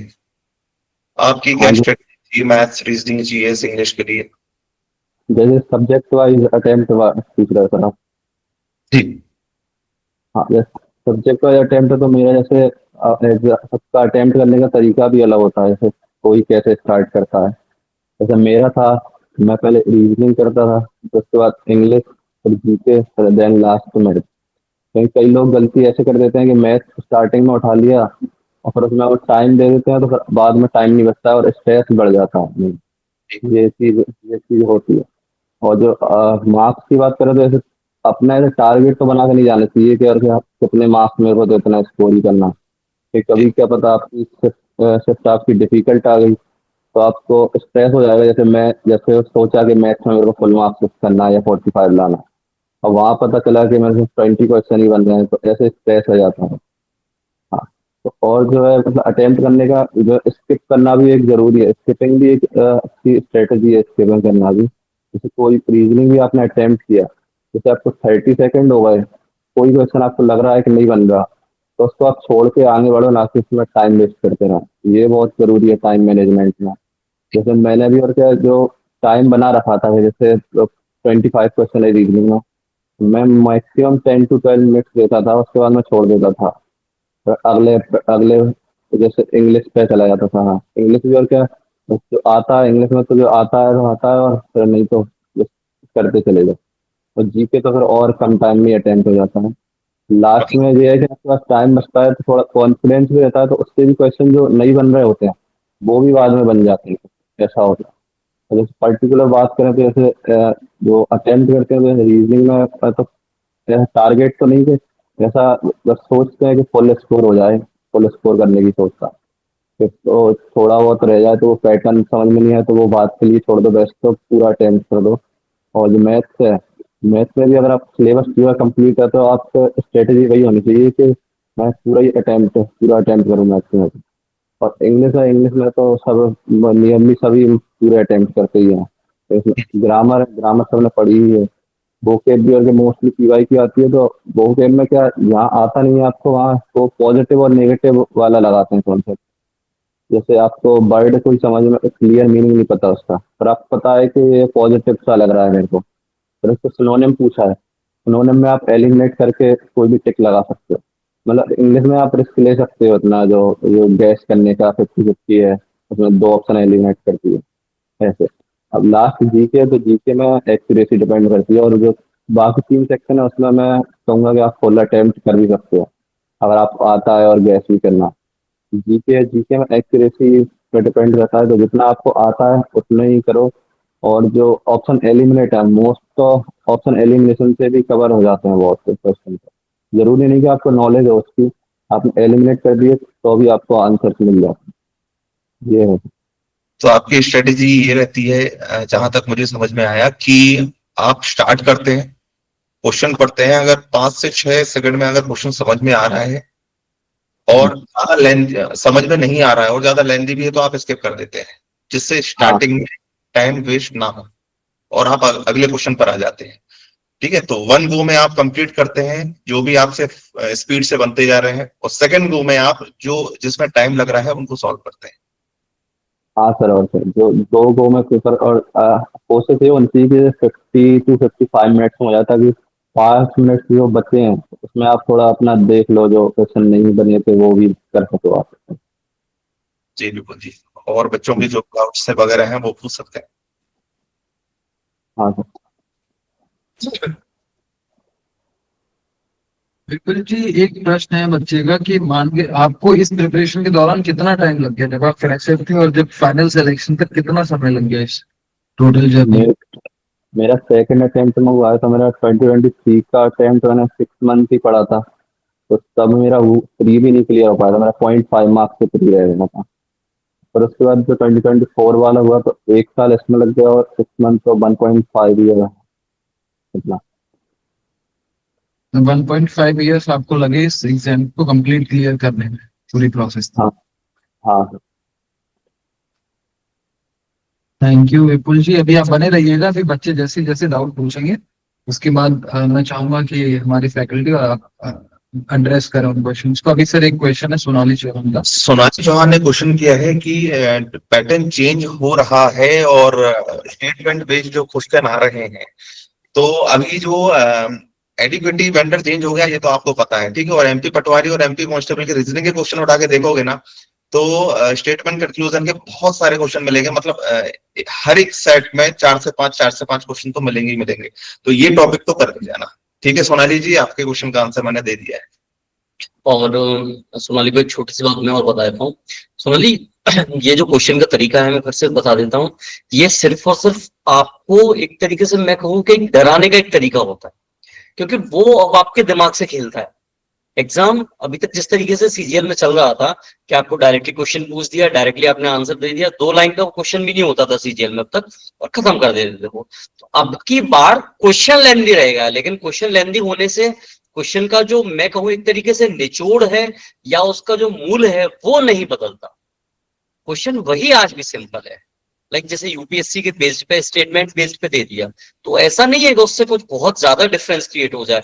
स्टेटमेंट वही है, बस उस स्टेटमेंट को ऑप्शन की जगह पे उसको लेंथी बना दिया है, बस और कुछ नहीं है। अभी भी उसमें है या नहीं है, सिर्फ इतना कन्वर्ट कर दिया है। पहले डायरेक्टली बोल देता था कि क्या इसको क्या इसमें किसी प्रकार का बदलाव किया जा सकता है, बदलाव है। अब उसमें पूछ ले रहा है आपसे, क्या इसमें किसी प्रकार का बदलाव किया जा सकता है। तो ऐसा कुछ नहीं है कि उसमें बहुत ज्यादा चेंजेस हो गए हो। स्टेटमेंट चीजें वही हैं जो पहले हुआ करती थी, कोई बड़ा बदलाव नहीं है। बच्चों के कुछ क्वेश्चन आ रहे हैं सर? बिल्कुल बिल्कुल। मैं ही बोलते जाऊँ क्या? जी जी जी। रोशनी जी पूछ रही है, विपुल जी से क्वेश्चन है रोशनी जी का, आप रोज कितने घंटे पढ़ते थे? विपुल जी बताएंगे थोड़ा। हाँ सर, जैसे मैंने अभी लाइब्रेरी ज्वाइन की थी जैसा लर्निंग सेंटर वाली, मेरा भी रेगुलर का 7 to 8 आवर्स इतना ही होता था। मतलब जैसे सैटरडे और संडे है तो आप संडे आप ऑफ भी रख सकते हो, जैसे जैसे एग्जाम पास आता है तो वो संडे भी ऑफ को बंद करके आप 7 डेज पूरे पढ़ सकते हैं। तो इतना स्ट्रेस लेने की जरूरत नहीं है इसमें, आप 8 आवर्स इनफ है इसके लिए। इसमें एक चीज और मैं ऐड करना चाहूंगा साथ ही साथ कि ये एक क्वेश्चन हमेशा रहता है कि जब आप किसी व्यक्ति से पूछते हो, सिलेक्टेड कैंडिडेट से, कि आप रोज कितने घंटे पढ़ते हैं, आपका ये क्वेश्चन कभी मन में आना नहीं चाहिए। क्यों नहीं आना चाहिए? इसकी मेरी थोड़ी सी अलग मेंटेलिटी रही है। मैं यहाँ जब मेरा रिज्यूम बताया गया था, तो मैंने बाद में देखा कि मैंने अपना रिज्यूम सही से फॉरवर्ड नहीं किया। तो मैं आपको बता दूं साथ ही साथ, मैं खुद 2018 में एज एन SSC CGL से inspector, income tax inspector select रहा हूँ। 2017 में मैं GST इंस्पेक्टर रहा हूँ। साउथ में थे तो दोनों को मुझे ठीक नहीं लगा, तो मैं निकल के आ गया। दोनों बार का UPSC का इंटरव्यू भी रहा हूँ। तो मुझे जो कुछ बातें समझ में आई इस वाले क्वेश्चन का आंसर, ये दरअसल पर्सन टू पर्सन वेरी करता है। मेरा मानना ये है कि जब आप पढ़ने बैठ रहे हो, तब ये कभी मतलब नहीं होता कि आप कितने घंटे पढ़ रहे हो। मेरा मतलब इस बात से होता है कि आप कितना ज्यादा आउटकम ले पा रहे हो। दूसरी बात, कभी पढ़ने का मन कर रहा है, आप 4 घंटे पढ़ने बैठ जा रहे हो, तो पर 4 घंटे वो ढंग से होने चाहिए। 4 घंटे या आपके हाथ में जो सेलफोन है वो टच नहीं होना चाहिए। मेरा मानना यह है कि आप 6 घंटे पढ़ रहे हो, तो 6 घंटे के आउटकम कितने घंटे निकल रहा है, आप उसका वाकई में आप कितना उसको यूजफुल रहे, फ्रूटफुल कितना है आपके लिए। लाइक पढ़ने के लिए, जैसे मैं जब पढ़ने बैठता था, तो मेरा सर 10 घंटे अगर मन कर रहा है ना, तो मैं 10 घंटे बैठ जाता था। मेरा अगर 2 घंटे में इरिटेट हो रहा हूं, मैं 2 घंटे में ब्रेक ले लेता था। तो ये पर्सन टू पर्सन वेरी करता है। हर किसी की सिचुएशन अलग हो सकती है, हर किसी की चीजें अलग तरीके से हो सकती हैं। तो आपको कहीं ना कहीं आपको ये समझना पड़ेगा कि आप आउटकम कितना ज्यादा ले पा रहे हो। मैक्सिमम आउटपुट आपको लेना है। अगर आप 4 घंटे पढ़ रहे हो, तो 4 घंटे में मैक्सिमम आउटपुट। 10 घंटे पढ़ के भी आप उतना नहीं निकाल पा रहे हो सकता है ऐसा हो जाता है। तो आपको ये चीजें समझनी पड़ेगी कि आप मैक्सिमम आउटपुट कितना निकाल रहे हो। दूसरी बात, आपको ये समझना पड़ेगा एक, कि आप मैथ्स कर रहे हो, मान के चलो, पहली बात तो मैथ्स इतना इंटरेस्टिंग सब्जेक्ट है जिससे आप कभी बोरिंग होते नहीं, कभी बोर नहीं होते। लेकिन जस्ट इन केस आपको लगा गया उंगली दर्द कर रही है, अब थोड़ा रेस्ट किया जाए, तो क्या करना है, स्विच कर दो। रेस्ट का मतलब ये नहीं होता कि उठ के घूमने चले जाओ, टहल आओ, वो एक लॉन्ग सिटिंग के बाद होता है ताकि आपको बैक पेन का इश्यू ना हो। लेकिन वहां पे आपको लेजर टाइम चाहिए। CS में आ जाओ, CS में हिस्ट्री में आ जाओ। हिस्ट्री में तो ऐसे इतने, मैं कहूँ, इंटरेस्टेड टॉपिक्स है, इतनी ज्यादा चीजें हैं कि आपका माइंड फ्रेश वही हो जाएगा। आपको गॉसिप चाहिए तो हिस्ट्री में मिल जाती है, आपको गॉसिप चाहिए तो पॉलिटी में आजकल इतनी ज्यादा मिल रही है, जुडिशरी वर्सेस, मैं कहूँ, पार्लियामेंट में इतनी ज्यादा गॉसिप्स मिल जाएंगी। तो आप चीजों को, रिसोर्सेज को किस तरीके से यूटिलाइज करना है, ये आपके ऊपर डिपेंड करता है। पढ़ने के लिए अगर आप 14 आवर्स भी पढ़ रहे हैं, लेकिन आउटकम आपका 8 घंटे का भी नहीं है, देन वो 14 आवर्स किसी मतलब के नहीं। सो इट्स ऑल अबाउट कि आपका आउटकम कितना आ रहा है। जी, आई होप ये क्लियर हुआ होगा शायद। विपुल, बाकी इस पे आई थिंक एक बार एक आपका भी टेक ले लेते हैं। और सर एक बार प्लीज पहले आप अपना दे दीजिए, देन विपुल का टेक ले लेते हैं। जी सर। तो आप अपने हिसाब से पढ़ाई करिए। ऐसा किसी से मत पूछिए कि 10 घंटे पढ़ना चाहिए या फिर 12 घंटे पढ़ना चाहिए। आप अपने हिसाब से जितना आउटकम्स दे सकते हैं उतना दीजिए, ठीक है। विपुल जी से पूछते हैं कि इनके क्वेश्चन का कोई आंसर है क्या उनके पास? और सर से मैं एग्री करता हूँ, सर जो बोलते हैं वही पर्सन टू पर्सन डिपेंड करता है उसके लिए। जैसे वो मेन तो वही है, और आप पढ़ो कितना भी, वही आउटकम जितना निकल रहा है वो डिपेंड उसी का करेगा। अगर आप पढ़ते जा रहे हो, लाइब्रेरी में 12 घंटे के लिए जा रहे हो और वहां पर आपका आउटकम निकल रहा है 4 घंटे, तो आपने 4 घंटे की पढ़ाई करी है ना। तो ये पर्सन टू पर्सन पे डिपेंड करता है, आप अपने हिसाब से मैनेज करिए। अगर आपको अभी 4 घंटे पढ़ाई हो रही तो इसको इंक्रीज करने की कोशिश करिए, ठीक है। तो इस हिसाब से पढ़ाई करें।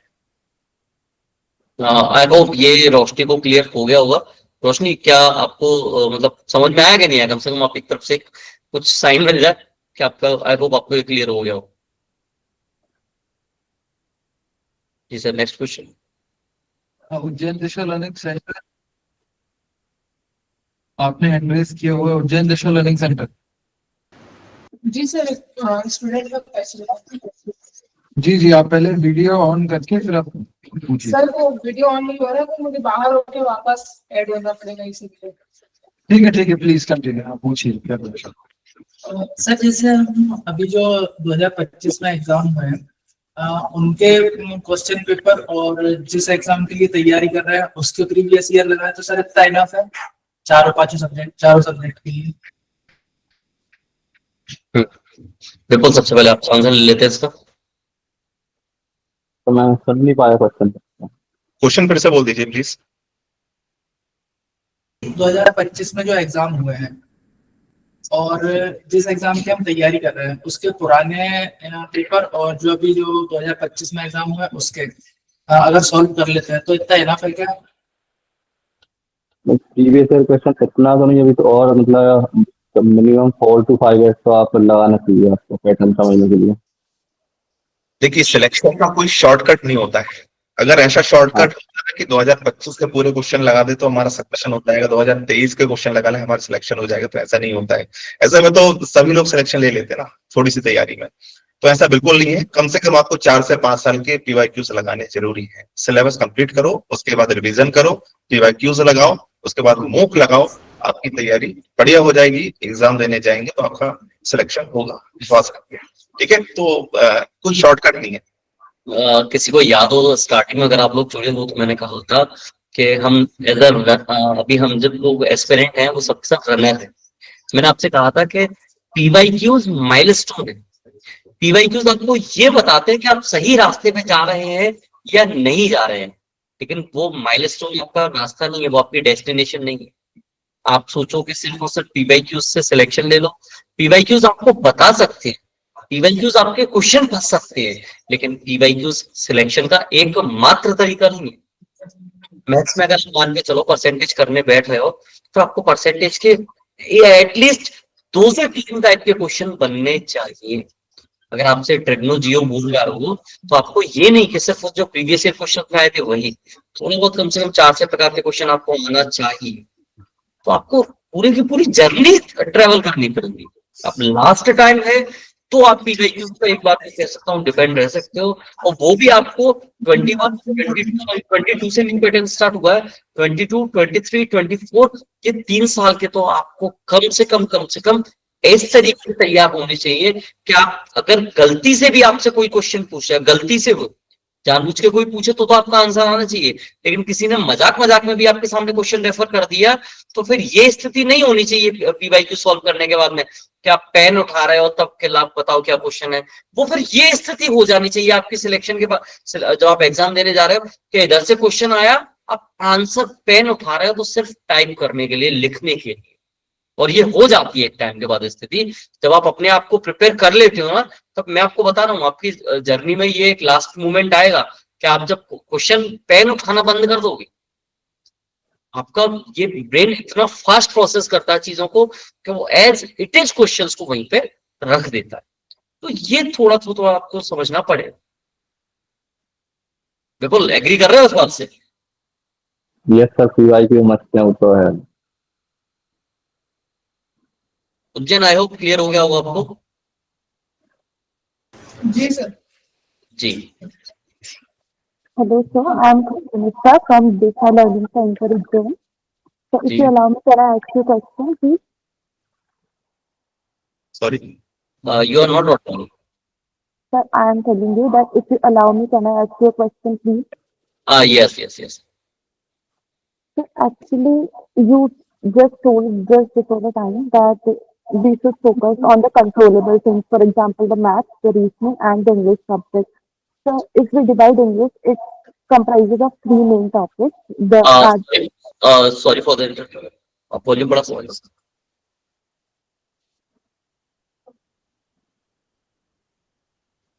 So can you repeat your question, please? Would you like to repeat your question, please? If you have, जी sir. can you repeat your question? Yes. Yes, please.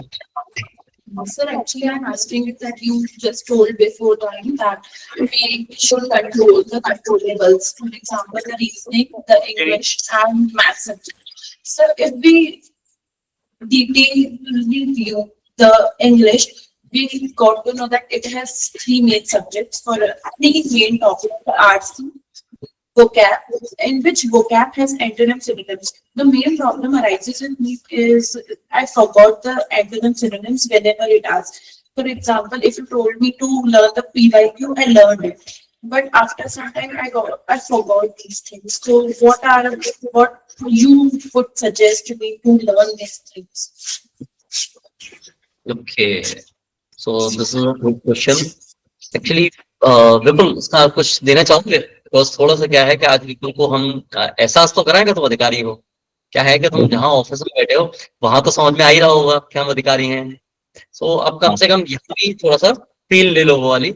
सो मैं इसका सबसे लास्ट सुनूंगा, पहले विपुल, फिर सर से हम बात करते हैं, देन डेफिनेटली हम आगे डिस्कस करेंगे। So Vipul, now it's up to you. Question ये है ना सर, जैसे vocab को कैसे कवर करना है vocab।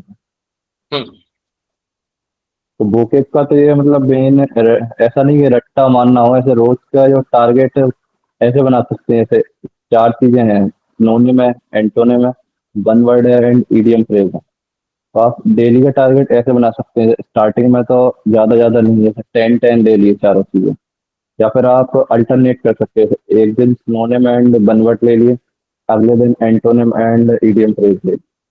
और या फिर एंटोनिम भी ना करो, सिनोनिम अकेला करो तो भी चलेगा। जैसे एक दिन मैंने टारगेट ऐसे बनाए थे 25 का, जैसे 25 सिनोनिम पढ़ लिए, 25 वन वर्ड और 25 इडियम फ्रेज। अब ऐसा नहीं कि अब बैठ के वो बार बार बोल के रटने वाला करे, रटने वाला नहीं, जो सामने से अपनी नजरों से ऐसे निकाल, बस ऐसे ही थॉरोली देखना है ऊपर से, बस बार बार देख लिया ऐसे रोज। अगले दिन जब पढ़ने बैठे तो पिछले वालों को भी बस ऐसे ही ऊपर से देख लें, रटने का कोशिश नहीं करें। वो अपने आप जब एग्जाम में क्वेश्चन आता है तो वो समझ में आ जाता है ऐसा क्या पूछा है। जैसे सिनोनिम में भी करके अपन पढ़ते हैं तो मेन वही है, बस रटने वाला नहीं करना है, ऊपर से रेगुलर देखोगे तो भी वो समझ में आता है, अपने आप याद हो जाता है।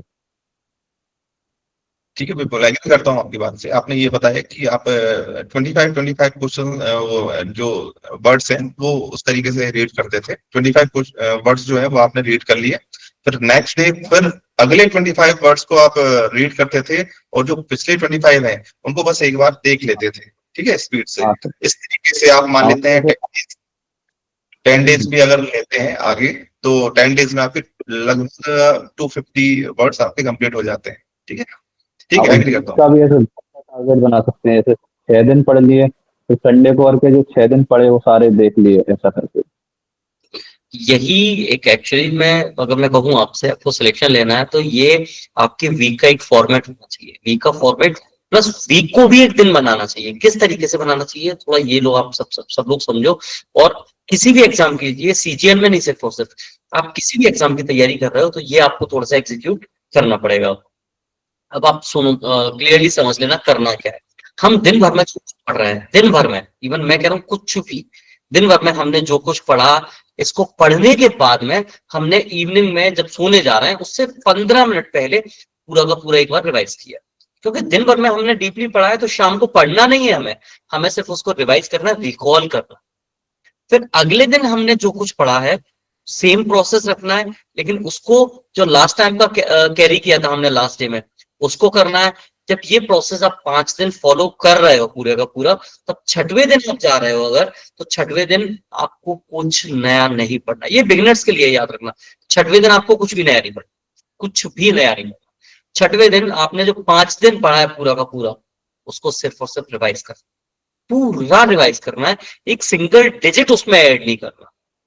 5 दिन आपने मेहनत की, पहले पूरे दिन मेहनत की, इवनिंग में उसको पूरा का पूरा क्लब कर दिया आपने। यही सेम सिस्टम 5 दिन आपने फॉलो किया, 6वें दिन उठा के पूरा क्लब कर दिया, रिवाइज कर दिया। तो 6 दिन में उन चीजों को आपने रेगुलरली देखा, उन चीजों को आपने रेगुलरली रिकॉल किया, रेगुलरली याद किया। और किसी भी चीज से जब हम इतने फेमिलियर हो जाते हैं कि लगातार वो चीज अगर हमें देखने को मिल रही है, तो ये समझ लो पढ़ाई एक तरीके से साइकिल चलाने की तरह होती है। स्टार्टिंग में देखने में लगता है कि यार चला पाएंगे कि नहीं चला पाएंगे, 1-2 बार गिरेंगे भी, लेकिन फिर एक टाइम के बाद क्या आप ब्रेक लगाते हो तो क्या आप सोचते हो वो, मतलब क्या आपको सोचना पड़ता है कि एक बार को कि हाँ ब्रेक लगा दूं मैं? आपके हाथ ऑटोमेटिकली ब्रेक लगाते हैं। आप कार ड्राइव करते हैं, बाइक चलाते हैं, तब आपको सोचना तो नहीं पड़ता ना कि यार मैं ब्रेक लगाऊं कि नहीं लगाऊं। इतनी देर में आपने ब्रेक लगाने का सोचा, सब कुछ बदल जाएगा। धीरे धीरे करके आपका ब्रेन ऑटोमेटिकली उन चीजों को प्रोसेस करना स्टार्ट कर देता है। लेकिन उसके लिए जरूरी है कि वो चीजें आपके सामने से रोज निकले, वो गो थ्रू होनी चाहिए चीजों को। वोकैब के रिगार्डिंग सीधे सीधा सा क्लियर फंडा है कि आप जैसे अगर लॉन्ग टर्म में कोई एग्जाम देख रहे हो, अगर आप शॉर्ट टर्म में देख रहे हो अभी करंट में, तो सुमित सर ने और विपुल ने जो कहा आपको वही फॉलो करना है। लेकिन अगर आप लॉन्ग टर्म में जा रहे हो तो मेरा एक छोटा सा सजेशन है, आज आप उठाइए कोई से भी 5 वोकैब, 5 उठाइए, और 5 वोकैब उठाने के बाद में आपको क्या करना है, उन 5 वोकैब के हर एक वोकैब के 5 एंटोनिम्स और 5 सिनोनिम। दिन भर में कुछ एक्स्ट्रा नहीं करना, कुछ नहीं, डायरेक्टली हर एक वोकैब के 5 एंटो 5 सिनो, और 5 एंटो 5 सिनो भी सीजीएल में याद रखना कौन सा टर्म कब कहाँ यूज हो रहा है।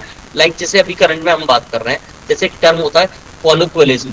अब कोलोक्वियलिज्म दो दोस्त अगर आपस में लड़ रहे हैं या कोई विवाद हो रहा है, तो उनके बीच में अगर तीसरा आके उनको बचा रहा है तो वो इंटरफेरेंस कहलाएगा। लेकिन अगर 2 देशों के बीच में युद्ध हो रहा है और वहां कोई तीसरा देश अगर इंटरफेयर कर रहा है, तो फिर वहां पे आप इंटरफेयर टर्म यूज नहीं करते। प्रोसेस वही है, सेम टर्म है, लेकिन एग्जाम में अगर पूछ लिया उसने आपसे कि यहाँ पे इंटरफेयर या कोलोक्वियलिज्म दोनों में से बेस्ट कौन सा है, तो आपको वहां ये पता होना चाहिए कि वहां कोलोक्वियलिज्म है। वो ये सब कुछ कैसे हो पाएगा, जब आप रोज का बिना स्ट्रेस के उनको टाइम देना स्टार्ट करेंगे, हर एक को समझेंगे कि किसका यूज कहाँ है। अगर आप लॉन्ग टर्म में रोज के 5 वर्ड इस तरीके से तैयार करना स्टार्ट करेंगे, और आपके किसी एग्जाम में 4 महीने भी हैं, 3 महीने भी हैं, तो मेरे हिसाब से 500 वर्ड्स आप ऐसे रॉ वर्ड्स तैयार करेंगे, प्लस जो क्या नाम है 5000 वर्ड्स आपके अल्टरनेट तैयार होते जाएंगे, आपको समझ में भी नहीं आएगा। तो कई बार चीजें इस तरीके से तैयार हो जाती हैं कि हमें लगता है कि हम बहुत ज्यादा मेहनत करने की आवश्यकता है, लेकिन वो धीरे धीरे करके ऑटोमेटिकली साथ में होती जाती हैं। आपका ब्रेन उन चीजों को प्रोसेस करना स्टार्ट कर देता है। उज्जैन दिशा लर्निंग सेंटर या Ujjain learning centre, I hope आपको क्लियर हो गया होगा। Is it clear now? Yes, sir, clear. PTC Indore बताइए, आपने हैंड रेज किया हुआ है, क्या प्रश्न? सर मेरा ये प्रश्न है कि जैसे अभी देखने में आ रहा है एसएससी एग्जाम्स के लिए कि एग्जाम कैंसिलेशन के इश्यूज होते हैं, है ना, टेक्निकल ग्लिच के इश्यूज होते हैं सेंटर पे, मिस ट्रीटमेंट के यूज केसेस हो रहे हैं, जैसे अभी प्रोटेस्ट हो रहा है।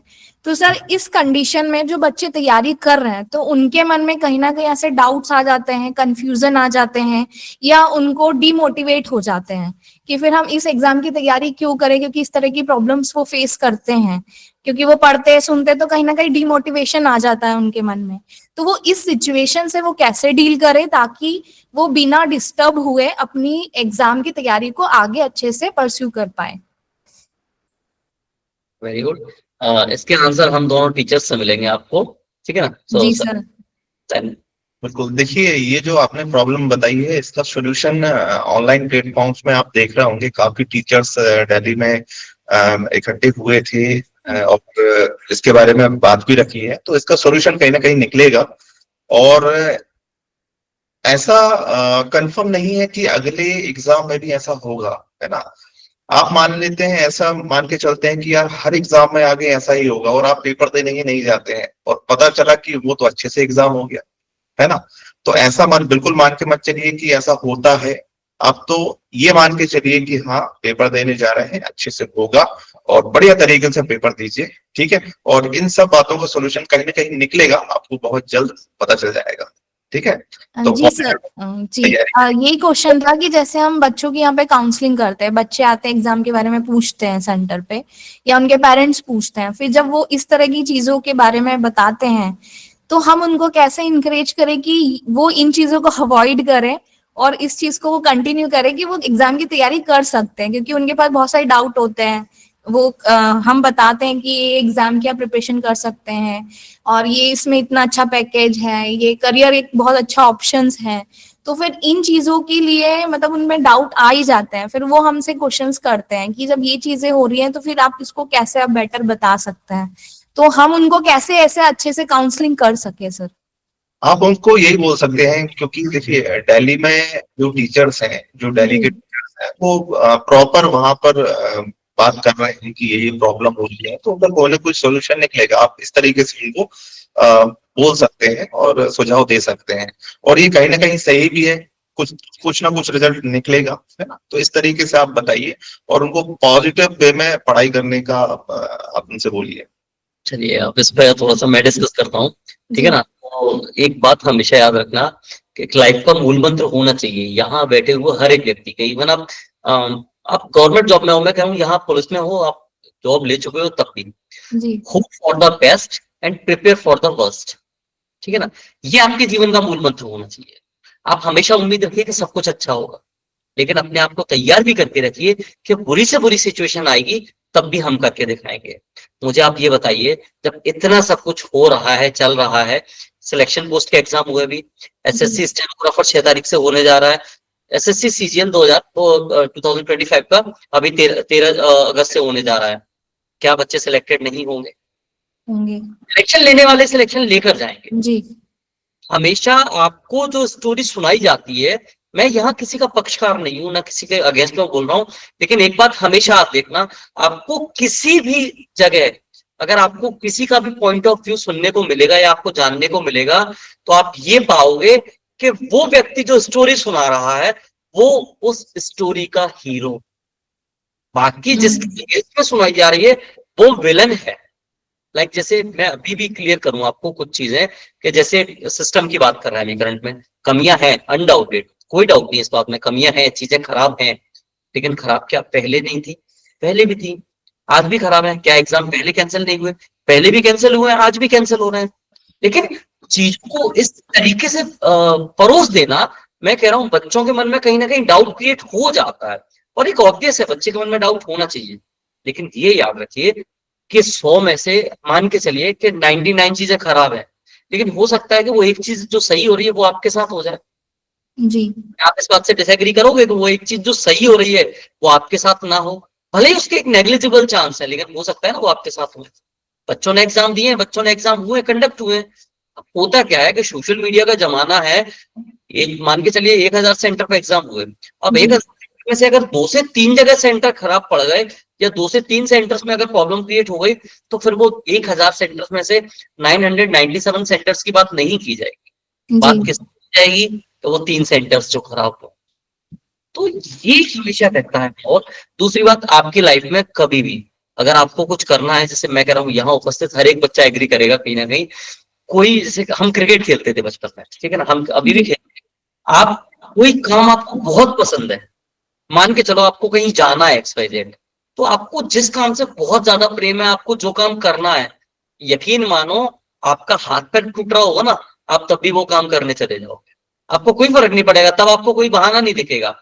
जी आपको तो क्रिकेट खेलने वाले लड़के हैं, ये क्रिकेट खेलने वाले, इनको क्रिकेट खेलना है, तो इनको कहीं कोई प्रॉब्लम नहीं आएगी। मैं कह रहा हूँ धूप पड़ रही है, काहे की धूप, आज तो अल्टरनेट टाइम पे सनस्क्रीन लगा लेंगे, तो वो उसका ऑप्शन ढूंढ लेंगे कहीं ना कहीं। तो करने वाले के लिए और पढ़ने वाले के लिए कभी भी एक्सक्यूजेस के लिए जगह नहीं, ये याद रखिएगा। कभी भी एक्सक्यूज हमेशा मिलेंगे। लाइक जैसे अभी जैसे हमें आना था यहाँ, तो हमारे पास भी तो हजारों एक्सक्यूज हो सकते थे, यहाँ बैठने वाले जो सेंटर्स में हैं उनके पास भी एक्सक्यूजेस हो सकते थे, आप में से भी जितने लोग बैठे हैं, लाइक जैसे विपुल है, विपुल सैटरडे छुट्टी है, एक अलग बात पड़ गई, लेकिन विपुल भी तो कह सकता था ना भाई कि सर सैटरडे है, मुझे अपने बाकी काम निपटाने हैं। तो एक्सक्यूज हर किसी के पास होते हैं, लेकिन आप पर डिपेंड करता है कि उन एक्सक्यूजेस की आड़ में आप अपने आप को कहीं ना कहीं बेवकूफ बना रहे हो, और बना सकते हो आप। एक्सक्यूज बहुत अच्छे होते हैं, एक से बढ़ के एक मिल जाएंगे, लेकिन करने वाले के लिए कभी भी एक्सक्यूजेस बीच में नहीं आते, ये याद रखना। सो हम पॉजिटिव एस्पेक्ट पे ध्यान दें, ना कि नेगेटिव एस्पेक्ट पे। दुनिया में हर कदम पे चलते हुए आपको निगेटिविटी मिलेगी। Now it's up to you कि आप उस पे किस तरीके से कोप अप करते हैं। प्रॉब्लम्स है, सिस्टम में सुधारा जा रहा है, सब कुछ हो रहा है। जैसे अभी करंट में SSC में आंदोलन चल रहा था, तो आपको पता है कि दिल्ली में बहुत सारे टीचर्स गए, सब कुछ हुआ। मेरे पास क्वेश्चन आया, कॉल आया बच्चों का कि सर आप भी SSC पढ़ाते हैं, आप क्यों नहीं गए? मध्य प्रदेश में भी कुछ प्रॉब्लम्स थी। अभी हाल ही में आप जब चैनल विजिट करेंगे मेरा, तो आपको समझ में आएगा कि MP में भी कुछ प्रॉब्लम्स थी। उनकी बात कोई नहीं कर रहा, कोई कोचिंग सेंटर बात नहीं कर रहा, लेकिन मैं उन बच्चों के साथ खड़ा हुआ। तो हमें ये देखना चाहिए कि हम लाइमलाइट की जगह रियल सिचुएशंस क्या है उन पे हमारा ध्यान होना चाहिए। और याद रखना, एक्सक्यूजेस के लिए लाइफ में कभी भी कोई जगह किसी के भी नहीं होनी चाहिए, ये याद रखना सबके साथ। सर थोड़ा सा लास्ट कुछ कहना चाहेंगे इस पे आप? बिल्कुल सर ने बहुत बढ़िया तरीके से एक्सप्लेन किया, आपको समझ में आ गया होगा आपको। जी सर। और कोई डाउट है तो आप पूछ सकते हैं। बिल्कुल जी, आप भी thank you so much sir. एक बार अपनी ओपिनियन इस विषय पे रखें।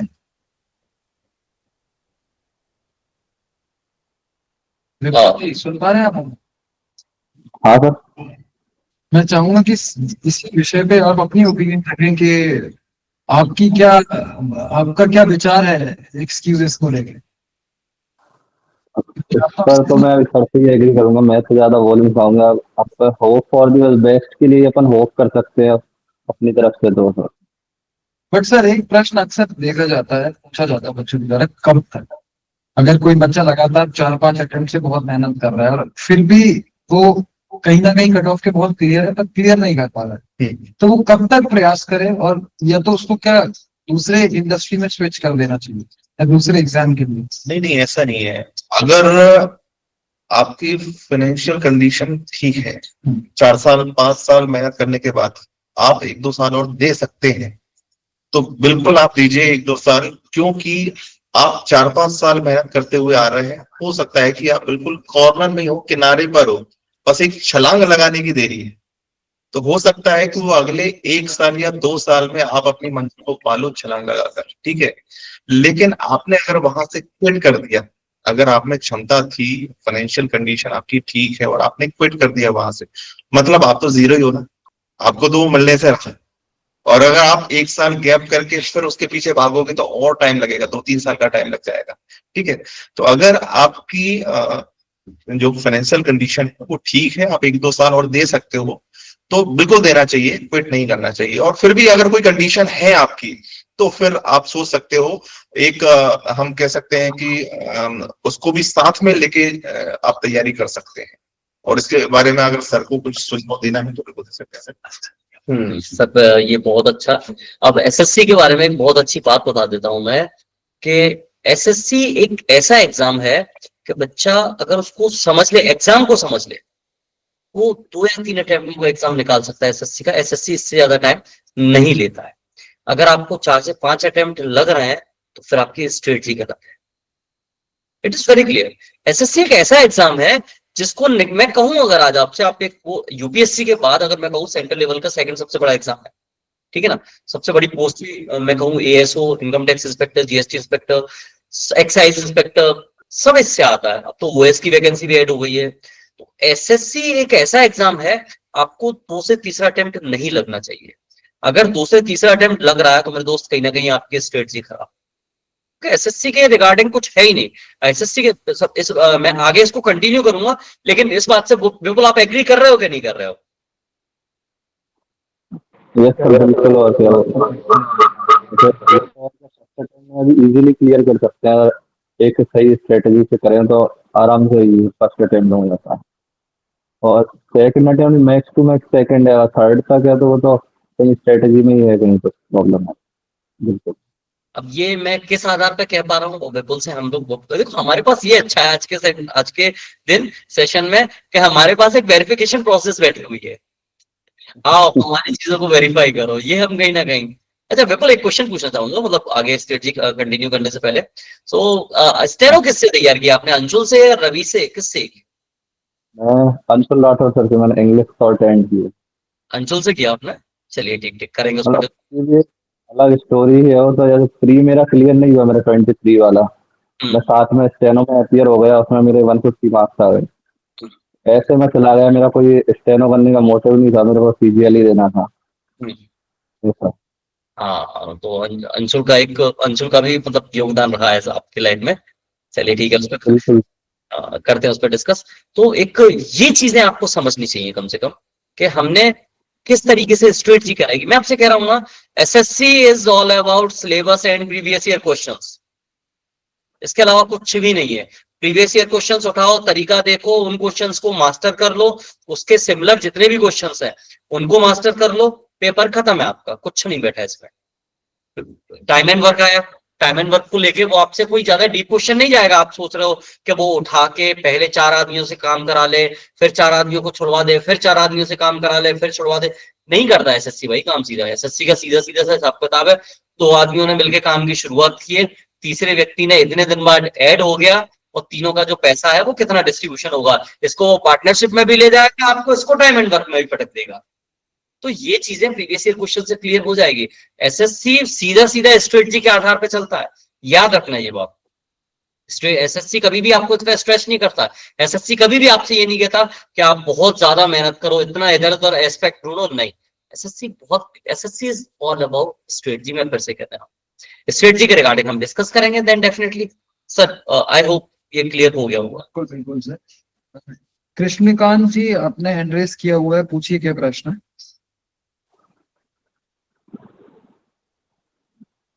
कृष्णकांत जी हेलो सर। जी जी जी सर मैं पन्ना दिशा लर्निंग सेंटर से बोल रहा हूँ। जी जी जी सर, मेरा प्रश्न सर विपुल जी से है कि आपने सर परमार सर से जो जीएस कंप्लीट करी है, तो सर उसमें सिर्फ प्रीवियस ईयर कंप्लीट किया है या फिर रिलीजियसली एक एक टॉपिक को, एक एक सब्जेक्ट को लेकर के नोट्स बना करके प्रॉपरली कंप्लीट किया है? मैंने जो सब्जेक्ट वाइज फॉलो किया, मेरे को जिसमें ज़्यादा प्रॉब्लम आई वो मैंने सर से पढ़ा है। जैसे मैंने हिस्ट्री तीनों पढ़ी है मैंने, मॉडर्न, मेडिवल, एंशिएंट सर से। जियोग्राफी बहुत वास्ट है, पर मेरे को लगता नहीं है उसमें आउटपुट इतना मिलता है, तो जियोग्राफी मैंने सर से नहीं पढ़ी। जितना इम्पोर्टेंट लगा उतना पढ़ा सिर्फ। जैसे पॉलिटी और हिस्ट्री मैंने सर से पढ़ी, और उसके बाद सीवाई की सीरीज कवर करी है हमको।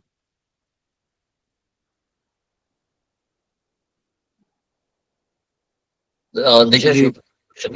कृष्णकांत जी और प्रश्न है आपका? जी सर, नहीं है, बस हो गया। ठीक है ठीक है। दिशा लर्निंग सेंटर शिवपुरी। जी सर, मेरा तो बिल्कुल ही ऐसे सवाल है कि जैसे अभी हम रेलवे की तैयारी कर रहे हैं, तो जैसे सीजीएल का एग्जाम देंगे उसमें इंग्लिश का पैटर्न रहेगा, तो उस चीज को कैसे मैनेज करें, क्योंकि रेलवे में इंग्लिश आती नहीं है, उसमें इंग्लिश है, तो उसके साथ कैसे मैनेज होगा? देखिए, ये पहले आपको समझना जरूरी है कि हम किस एग्जाम के लिए प्रिपरेशन कर रहे हैं। जैसे एसएससी के लिए प्रिपरेशन एक अलग होती है, बैंकिंग के लिए एक अलग होती है, ठीक है, और यूपीएससी के लिए अलग होती है। तो आपको पहले ये समझना पड़ेगा कि हमें किस एग्जाम के लिए तैयारी करनी है। वैसे आपने जो बताया कि रेलवे के लिए तैयारी कर रहे थे, अब एसएससी में इंग्लिश ऐड हो गई, तो अगर आपको रेलवे के साथ एसएससी के लिए भी प्रिपरेशन करना है तो आपको रेलवे में 3 सब्जेक्ट पूछे जाते हैं, मैथ, रीजनिंग और इंग्लिश। मैथ्स, रीजनिंग और जीएस रेलवे में, और एसएससी में आपका इंग्लिश ऐड ऑन हो जाता है। तो आप इन 4 सब्जेक्ट को पकड़ के लेके चलो, ठीक है। आप एसएससी के हिसाब से तैयारी करो। अगर आपका एसएससी का पेपर है तो ठीक है, 4 सब्जेक्ट के हिसाब से हम तैयारी कर रहे हैं। और अगर रेलवे का पेपर है तो भाई उस टाइम पे 10-15 दिन, 1 महीने इंग्लिश ना पढ़ो, आप मैथ, रीजनिंग और जीएस पर फोकस करो। इस तरीके से आपका तैयारी हो जाएगी अच्छे से। ठीक है। हाँ, विपुल जी से पूछ लेते हैं, विपुल जी एक्सपर्ट हैं। हाँ सर, सही है। मतलब जैसे रेलवे का कर रहे हैं, अगर एसएससी का करें तो वो थोड़ा डिफरेंट हो जाएगा। अगर एसएससी के साथ अगर रेलवे दोगे तो आप उसको इजीली क्लियर कर सकते हैं। सिलेबस सेम है, सिलेबस मोस्ट नियरली सेम ही है। एसएससी का एक बार मैथ्स कर लिया, रीजनिंग कर लिया और जीके कर लिया, तो ये तीनों चीजों से आप उसमें रेलवे भी क्लियर कर सकते हैं। रेलवे में जी साइंस का वेटेज थोड़ा ज्यादा, साइंस पढ़ना पड़ता है, और जब एसएससी का पढ़ेंगे तो रेलवे का इजीली हो जाएगा कवर। जैसे अगर आप बोल रहे हैं कि रेलवे का कर रहे हैं तो थोड़ा एसएससी का करें तो फिर वो इंग्लिश थोड़ा नहीं हो पाएगा कवर से। एसएससी वालों के लिए रेलवे, आपका कहने का मतलब ये है विपुल कि एसएससी वालों के लिए रेलवे इजी है ना? मतलब अगर एसएससी का करेंगे तो आप रेलवे क्लियर कर सकते हो, ऐसा कंफर्म तो नहीं कहूंगा मैं। और जो सिर्फ रेलवे के लिए तैयारी कर रहे हैं तो उसके लिए एसएससी का एग्जाम थोड़ा सा टफ पड़ जाएगा, ऐसा हाँ, वो थोड़ा इंग्लिश से टफ पड़ेगा, क्योंकि अगर प्री भी निकाल लिया फिर आगे मेंस में इंग्लिश का ही वेटेज ज्यादा हो जाता है। इसी के साथ हिसाब से हमें तैयारी करना पड़ता है। ठीक। हाँ। हेलो विपुल भैया, कॉन्ग्रेचुलेशन। वो शिवपुरी से मैं सुमित बात कर रहा हूँ, हमारे मित्र भी हैं विपुल भैया। हाँ, मैंने पहचान लिया, थैंक यू भाई। मैं भी और के Disha learning centre police line Shivpuri में ही पढ़ा हूँ। अच्छा अच्छा। बहुत बहुत बधाई विपुल जी आपको। साथ ही साथ एक और प्रश्न है सर, मैं चाहूंगा कि एक बार आप इस प्रश्न को एड्रेस करें कि एडिक्विटी में रीजनिंग मैथ्स लेंथी आ रहे हैं, बहुत क्वेश्चंस बहुत लेंथी, तो 60 मिनट जो टाइम का जो क्रंच है, जो टाइम बहुत कम है, उसको कैसे उस लिमिटेड टाइम में they can like maximize that marks in maths and reasoning. इसको हम डिस्कस कर चुके हैं कि जैसे मैथ रीजनिंग में 60 मिनट्स में मैथ रीजनिंग को कैसे हम जो लेंदी क्वेश्चन आते हैं उसको कैसे हम स्पीड से कर सकते हैं। तो मैंने और विपुल जी ने अभी हमने बात की थी और विपुल जी की स्ट्रेटेजी भी बताई थी, वही मेरी ही मैं भी इस तरीके से ही क्वेश्चन को सॉल्व करता हूँ। एक हिसाब से देखा जाए कभी सेट पेपर अगर लगाना हो तो अपन जैसे मैथ्स स्टार्ट किया जाए या मैथ्स और रीजनिंग स्टार्ट किया जाए तो वन गो में अपन जितने भी क्वेश्चन फटाफट बन रहे हैं तो उनको सॉल्व कर लें, है ना। क्योंकि क्या है कि जब क्वेश्चन पेपर बनेगा तो हो सकता है कि जिसने बनाया हो तो स्टार्टिंग में बच्चों को कंफ्यूज करने के लिए और परेशान करने के लिए 3-4 क्वेश्चन थोड़े से लेंथी रख दिए हों और पता चला कि बाकी के क्वेश्चन अगर अपन बाद में जाके देखें तो बाकी क्वेश्चन तो बहुत इजी होते हैं और कम टाइम में सॉल्व हो जाते हैं। तो आप पहले वन गो में क्या करें कि जो क्वेश्चन अपन से जल्दी जल्दी से बन रहे हैं उनको पहले खत्म कर लें और सेकंड गो में आप जिन क्वेश्चन में टाइम लग रहा था उनको करके चलें। इस तरीके से आप चलेंगे तो आप ज्यादा से ज्यादा स्कोर कर पाएंगे 60 मिनट्स में, ज्यादा से ज्यादा मैथ्स और रीजनिंग के क्वेश्चन सॉल्व कर पाएंगे। ठीक है। और अगर विपुल जी का सुझाव चाहते हैं इसमें तो बिल्कुल मैं चाहूंगा कि विपुल आप थोड़ा सा गाइड करें। और विपुल से पहले थोड़ा सा एक चीज में इसमें मैं बोलना चाहूंगा जी कि किसका सर क्वेश्चन किसका था? सर रतलाम से था। रतलाम से था। रतलाम आपके लिए एक क्वेश्चन बहुत अच्छे समझ लेना एक बात कि कोई भी पेपर जब बनाया जाता है या उसको मैं कहूँ एक तरीके से जब पेपर कभी भी बनाया नहीं जाता, पेपर कंस्ट्रक्ट किया जाता है और पेपर जब कंस्ट्रक्ट किया जाता है तब उसमें आपको एक बिल्डिंग की तरह होता है पेपर कि जब आप उसमें आपको कुछ जगह आप चढ़ोगे तो आप आसानी से चढ़ पाओगे कि हाँ भाई हम फर्स्ट सेकंड फ्लोर तक आ गए, हमें कोई दिक्कत नहीं आ रही। लेकिन जैसे जैसे आप थकते जाओगे वैसे वैसे पेपर का टफनेस लेवल बढ़ता जाएगा, बिल्डिंग हाई होती जाएगी ना। तो ये पेपर का होता है। पेपर में अगर मैथ्स में 25 क्वेश्चंस आ रहे हैं तो 25 में से 7 to 8 क्वेश्चंस तो वो क्वेश्चंस होते हैं जो हर किसी से बनेंगे, वो आपका टाइम कंज्यूम नहीं करेंगे, वो आपको प्रैक्टिस अगर अच्छी है तो चलते पढ़ते में विद इन 2 और 3 सेकंड्स क्वेश्चन पढ़ा, टिक लगाया, खत्म आखिरकार। तो ऐसा नहीं है कि 25 पे 25 क्वेश्चंस एज इट इज आएंगे, उसमें से पेपर का एक अलग तरीका होता है। 10 क्वेश्चन 6 से 7 क्वेश्चन वो आते हैं जो हर किसी से बनते हैं, 3 से 4 क्वेश्चन वो रहते हैं जिन्होंने थोड़ा बहुत पढ़ा है उनसे बनते हैं। तो ये 10 क्वेश्चन तो वो हैं जो बनने ही बनने हैं और इसके बाद में रियल कंपटीशन स्टार्ट होता है यहाँ से। सर क्या यही तरीका रहता है पेपर का? बिल्कुल सर। 50% क्वेश्चन तो आप ये मान के चलो कि बहुत इजी लेवल के आते हैं। ठीक है। हो सकता है कि वो बाद में देके रखे हों उनने थोड़ा सा आपको कंफ्यूज करने के लिए शुरुआत में लेंथी क्वेश्चन दे दिया हो। ठीक है। तो 50% क्वेश्चन आप आसानी से कर सकते हैं। बस ये है कि जो मैंने बताया है और सर ने बताया कि एक बार में स्पीड से क्वेश्चन को सॉल्व करते हुए चलो, जैसे 25 क्वेश्चन खत्म हो जाते हैं आप देख लेते हैं तो जो क्वेश्चन आपके छूटे हुए हैं उनको दोबारा से फिर उन क्वेश्चन को ट्राई करें। इस तरीके से करेंगे तो ज्यादा से ज्यादा क्वेश्चन अटेम्प्ट कर पाएंगे मैथ्स में भी और रीजनिंग में। सर एक छिंदवाड़ा से बच्चे का प्रश्न है कि डेली पीवाईक्यू की क्लास हो सकती है क्या आपका सर आपके चैनल पे? बिल्कुल हो सकती है सर। पीवाईक्यूज मींस किस एग्जाम के लिए? SSC CG. एसएससी सीजी के लिए पीवाईक्यू सीरीज बिल्कुल स्टार्ट कर देंगे, डोंट वरी। ठीक है जी। तो सर के द्वारा आश्वासन भी दे दिया है कि अब ये जो है सीरीज सर अपने चैनल पे स्टार्ट तो maths by Sumit sir YouTube channel है, आप उस पर जाएंगे तो 1-2 दिन में ही हम पीवाईक्यू सीरीज चालू कर देंगे आपके लिए। ठीक है गोपाल सर, आप भी जीएस के बच्चे पूछ रहे हैं? एक टेलीग्राम चैनल है मेरा GS by Gopal sir, GS/GS by Gopal sir. तो आप वहां से करंट अफेयर्स आपको मिल जाएंगे। अब जीएस के रिगार्डिंग थोड़ी सी कुछ चीजें और बता देता हूँ मैं। एक बात याद रखना, जीएस एक ऐसा सब्जेक्ट है जिसमें आप सोचो कि 50 आउट ऑफ 50 स्कोर करना है तो वो इम्पॉसिबल है। क्यों इम्पॉसिबल है? क्योंकि ये मेरा मानना ये है, ये पेपर बनाने वाले जब बैठते हैं तब मैं क्लासेस में बैठता हूँ, मैं यहाँ क्लासेस में बैठता हूँ तो मेरा मानना ये है कि पता नहीं है वो कौन सा नशा करके बैठते हैं जो पेपर बनाते हैं और किस तरीके से चीजें करते हैं कोई नहीं जानता। आखिरकार आपको सबसे पहले एक चीज समझनी पड़ेगी, लाइक जैसे 2024 का जो मेंस था 2025 में, उसमें क्वेश्चन आया था मेंस में, क्वेश्चन था कि निजामुद्दीन औलिया की दरगाह पर जाने वाले पहले इस्लामिक शासक कौन थे? अब ये क्वेश्चन आया, ये क्वेश्चन यूट्यूब चैनल्स पे चला पूरे तरीके से कि कहाँ से आया क्वेश्चन, नहीं बना किसी से क्वेश्चन, लेकिन नहीं बना ये क्वेश्चन। मुझे तो क्वेश्चन जब पहली बार देखा मुझे हंसी आई सबसे पहले, क्वेश्चन ये बच्चों से क्यों नहीं बना, क्यों? क्योंकि बच्चों ने एनसीईआरटी कंप्लीट नहीं की। अगर आपने एनसीईआरटी कंप्लीट की होती, आपको टाइमलाइन होता तो आपको पता होता कि निजामुद्दीन औलिया की दरगाह पर जाने वाला पहला व्यक्ति अगर कोई रहा तो वो मोहम्मद बिन तुगलक रहा। एक स्टोरी है, बहुत खूबसूरत स्टोरी है, इससे आपके क्वेश्चन बनते हैं। तो एक बात और चीज के लिए याद रखना, अगर आप लोग लॉन्ग टर्म में जा रहे हो, 4 महीने बाद जा रहे हो, तो एक एनसीईआरटी पे थोड़ी बहुत कमांड कर लेना। एनसीईआरटी हिस्ट्री की, मैं कह रहा हूँ हिस्ट्री का आपको कहीं पढ़ने की जरूरत नहीं पड़ेगी। और एक छोटा सा सजेशन, और सबके लिए सजेशन है कि लाइक आप क्लास ले रहे हो, क्लास लेने के बाद में कोशिश करें कॉम्प्रिहेंशन की, बुक रीडिंग की आदत डालें आप। बुक रीडिंग आपके लिए बहुत ज्यादा हेल्पफुल रहेगा, ठीक है ना। और ये एक क्वेश्चन है सर, ग्रेजुएशन में कौन सा सब्जेक्ट लें? सीजीएल के लिए, सीजीएल के लिए मैं अगर आपसे कहूं, ग्रेजुएशन का कोई अर्थ बनता ही नहीं है। ग्रेजुएशन मांग लिया है उसमें, लेकिन ग्रेजुएशन का कोई अर्थ नहीं बनता है अगर आप इंजीनियरिंग नहीं कर रहे हैं तो, क्योंकि सर इंजीनियरिंग एक मैथ्स का स्ट्रॉन्ग होल्ड हो जाता है।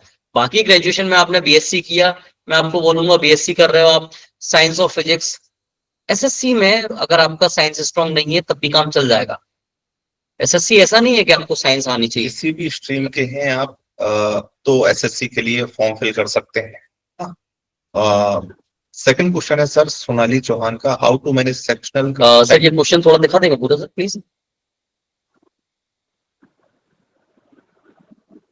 How to manage sectional time, bifurcate करके बता दीजिए कि हमें किस सेक्शन में कितना टाइम देना चाहिए, बिकॉज प्रेजेंट में क्वेश्चंस लेंथी आ रहे हैं। एंड अटेम्प्ट स्ट्रेटजी क्या होनी चाहिए to maximize attempt and accuracy with in 1 hour. Sir please. देखिए सोनाली जी, आप बोल रहे हैं कि कैसे टाइम मैनेज करें, ठीक है। तो टाइम मैनेज करना ये आपकी स्ट्रेटेजी होना, ये एक स्ट्रेटेजी होती है आपको पेपर देने की, तो ये आपकी अलग से स्ट्रेटेजी होना चाहिए। हर कैंडिडेट की अलग स्ट्रेटेजी होती है। तो इसमें जो सब्जेक्ट आपका जैसे आप मॉक देंगे तो आपको मैथ्स में पता चलेगा कितना टाइम लग रहा है क्वेश्चन को मैनेज करने में, रीजनिंग में कितना टाइम लग रहा है, इंग्लिश में कितना टाइम लग रहा है, जीएस में कितना टाइम लग रहा है। तो आप अपने हिसाब से इस चीज को मैनेज करिए, ठीक है। जैसे जीएस की बात करें तो जीएस में आपको पढ़ना है, क्वेश्चन टिक करना है, पढ़ना है, क्वेश्चन टिक करना है। तो 25 क्वेश्चन को पढ़ने में जब आप मॉक देंगे ना तो आपको समझ में आ जाएगी 25 क्वेश्चंस पढ़ने में और टिक करने में आपको कितना टाइम लग रहा है। अगर आप 7 से 8 मिनट में या फिर 10 मिनट में 25 क्वेश्चंस को कंप्लीट कर लेते हैं तो 10 मिनट्स या फिर 8 मिनट्स 8 मिनट जो है उसको आप माइनस कर दो, बचे हुए 52 मिनट्स में आप उसके बाद कौन सा सेक्शन आप उठाना चाहते हैं तो उसका टाइम मैनेज करें। ये मॉक देंगे ना तब चीजें आपको समझ में आएंगी, ठीक है।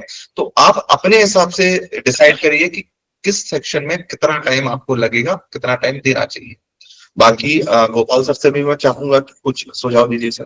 देखिए सर इसमें एक छोटा सा सजेशन मेरा भी है कि आप जब एसएससी सीजीएल दे रहे हैं तब आपको किसी ना किसी एक सब्जेक्ट में तो स्ट्रॉन्ग होल्ड होगा।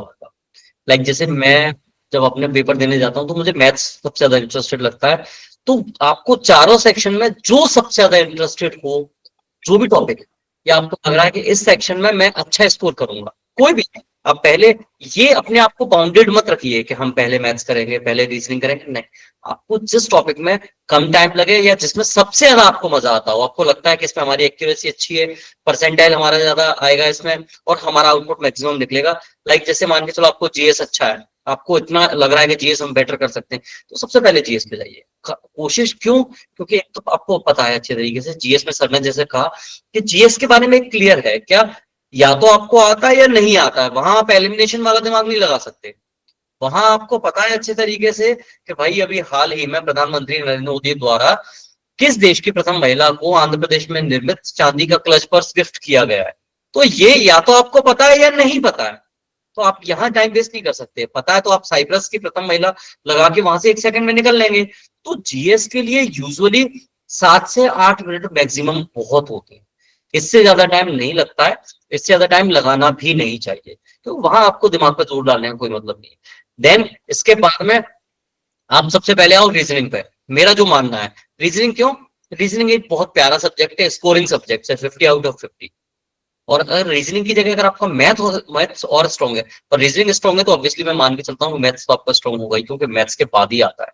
तो ये एक आप अपनी स्ट्रेटजी बना के रखें। सबसे लास्ट में अगर आप जो रखते हैं वो आप इंग्लिश को छोड़ के रखते हैं सबसे लास्ट में, लेकिन मेरा मानना है अगर आपकी इंग्लिश अच्छी है, स्ट्रिंग पे होल्ड, आप इंग्लिश पे अगर आपका होल्ड अच्छा है तो आप उसमें पहले जा सकते हैं। तो ये आपके ऊपर डिपेंड करता है। कोई भी टीचर, कोई भी सिलेक्टेड कैंडिडेट, कोई भी स्टूडेंट कभी आपको ये नहीं बता सकता कि आपको किसको पहले अटेम्प्ट करना, कभी भी नहीं बता सकता, ये बात याद रखना। ना कोई आपके लिए कभी स्ट्रेटजी बना सकता है। हम आपको ये चीजें बता सकते हैं कि आपका स्ट्रॉन्ग होल्ड जिसमें है पहले उस पर जाओ सबसे पहले, क्योंकि उसको खत्म करो। वो खत्म कर लिया तो सबसे ज्यादा टाइम कंज्यूमिंग अगर कुछ है तो वो है मैथ्स, वो है इंग्लिश में पैरा जंबल। याद रखने की बात, जब आप पूरा सेक्शन देने जाओ ना, तब एक साइड से जाओ। सबसे पहले क्वेश्चन एक बार पेपर को गो थ्रू कर रहे हो ना, तो डायरेक्टली आंसर आ रहा है, आंसर वहीं टिक करके निकल लो आगे, टाइम वेस्ट मत करो। और लास्ट में, क्योंकि पैराजंबल अक्सर बहुत ज्यादा टाइम कंज्यूमिंग है, पैराजंबल इंग्लिश में बहुत ज्यादा टाइम कंज्यूमिंग है। इंग्लिश में कोई एक, वो जीएस में कोई ना एक क्वेश्चन ऐसा फंसेगा, यार इसका आंसर ये भी हो सकता है, ये भी हो सकता है, वो दोनों आपको कंफ्यूजिंग करेंगे। यही सेम रीजनिंग में होगा, सेम रीजनिंग में होगा। आपको सिलो कहीं ना कहीं फंसाएगा, आपको यही सेम मैथ्स में होगा। तो मैथ्स में भी ये प्रॉब्लम आती है, ऐसा नहीं है। तो आपको बस यही रखना है कि सबसे पहले अपना जिस चीज में स्ट्रॉन्ग होल्ड है, सबसे पहले उस सेक्शन में जाना है। देन इसके बाद में जो आपका स्कोरिंग सब्जेक्ट आपको लग रहा है, वो कोई भी हो सकता है, डजेंट मैटर, मैथ्स भी हो सकता है, रीजनिंग भी हो सकता है, सेकंड उस पर जाइए। तो क्या होगा इससे, स्ट्रॉन्ग होल्ड में, साथ में स्ट्रॉन्ग होल्ड मतलब आपको ज्यादा टाइम नहीं लगेगा, 10 से 12 मिनट खराब होंगे इन चीजों में, मैक्सिमम 15 मिनट। अब 15 मिनट में अगर आप 2 सेक्शन खत्म कर रहे हो, तो फिर आपको 45 मिनट बाकी के पेपर के लिए मिल रहे हैं। तो अब बाकी मैथ्स में कितना टाइम लगेगा, लगो भाई कितना अच्छा जा रहा है, कितना लेंदी पेपर आ रहा है, आने दो, करेंगे हम उसके, क्योंकि टाइम है हमारे पास। ठीक है, तो जो सब्जेक्ट आपको सबसे ऐसा लगता है कि ये सब्जेक्ट हमारा स्ट्रांग है, तो और इसमें हम मैक्सिमम स्कोर कर सकते हैं और ये सब्जेक्ट करने में हमें बड़ा मजा आता है, तो आप उस सब्जेक्ट से स्टार्ट कर सकते हैं। ठीक है, जैसे मैथ्स है, तो मैथ्स में जैसे आपको मजा आ रहा है, अच्छा लगता है मैथ्स आपको, ठीक है, तो मैथ्स से आप स्टार्ट कर सकते हो और आपका अच्छा है भी मैथ्स, तो मैथ्स से स्टार्ट कर सकते हो। जीएस का मैंने आपको बता दिया कि आपको पढ़ के टिक करना है, ठीक है। और इसके अलावा रीजनिंग, अगर मैथ्स अच्छी है आपकी तो रीजनिंग में भी थोड़ा समझ होगी आपकी, इतना मुझे पता है। तो मैथ्स के बाद आप रीजनिंग उठा सकते हैं और जीए मैथ रीजनिंग का आप टाइम डिसाइड कर लेंगे, उसके बाद रीजनिंग का 8 से 10 मिनट आप माइनस कर लेंगे, तो जो टाइम बचा वो आप इंग्लिश को दे सकते हैं। तो आप अपने हिसाब से मॉक देके डिसाइड करिए कि आपको कैसे सेक्शनल कट ऑफ अटेम्प्ट करना है। Is it clear? पन्ना, आप कृष्णकांत जी पूछिए, क्या प्रश्न है आपको एक और? कृष्णकांत जी,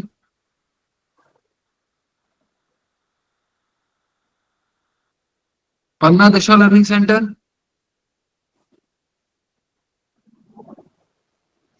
जी सर, कृष्णकांत ऑनलाइन जुड़ा हुआ है सर, बोल रही हूँ, पूछ रहा। तो नेक्स्ट क्वेश्चन ले लेता हूँ।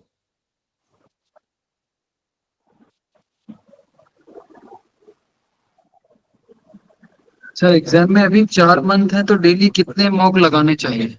एसएससी किसकी बात कर रहे हैं आप? एसएससी। हाँ, कोई एसएससी का एग्जाम होगा सर। हाँ, देखिए, अगर आपके पास 4 महीने हैं तो आप डेली एक मॉक लगा सकते हैं, अभी 2 मॉक लगाने की जरूरत नहीं है आपको, ठीक है। एक मॉक आपका अगर सिलेबस कंप्लीट हो गया है और आपने रिवीजन नहीं किया तो पहले तो आप रिवीजन करिए।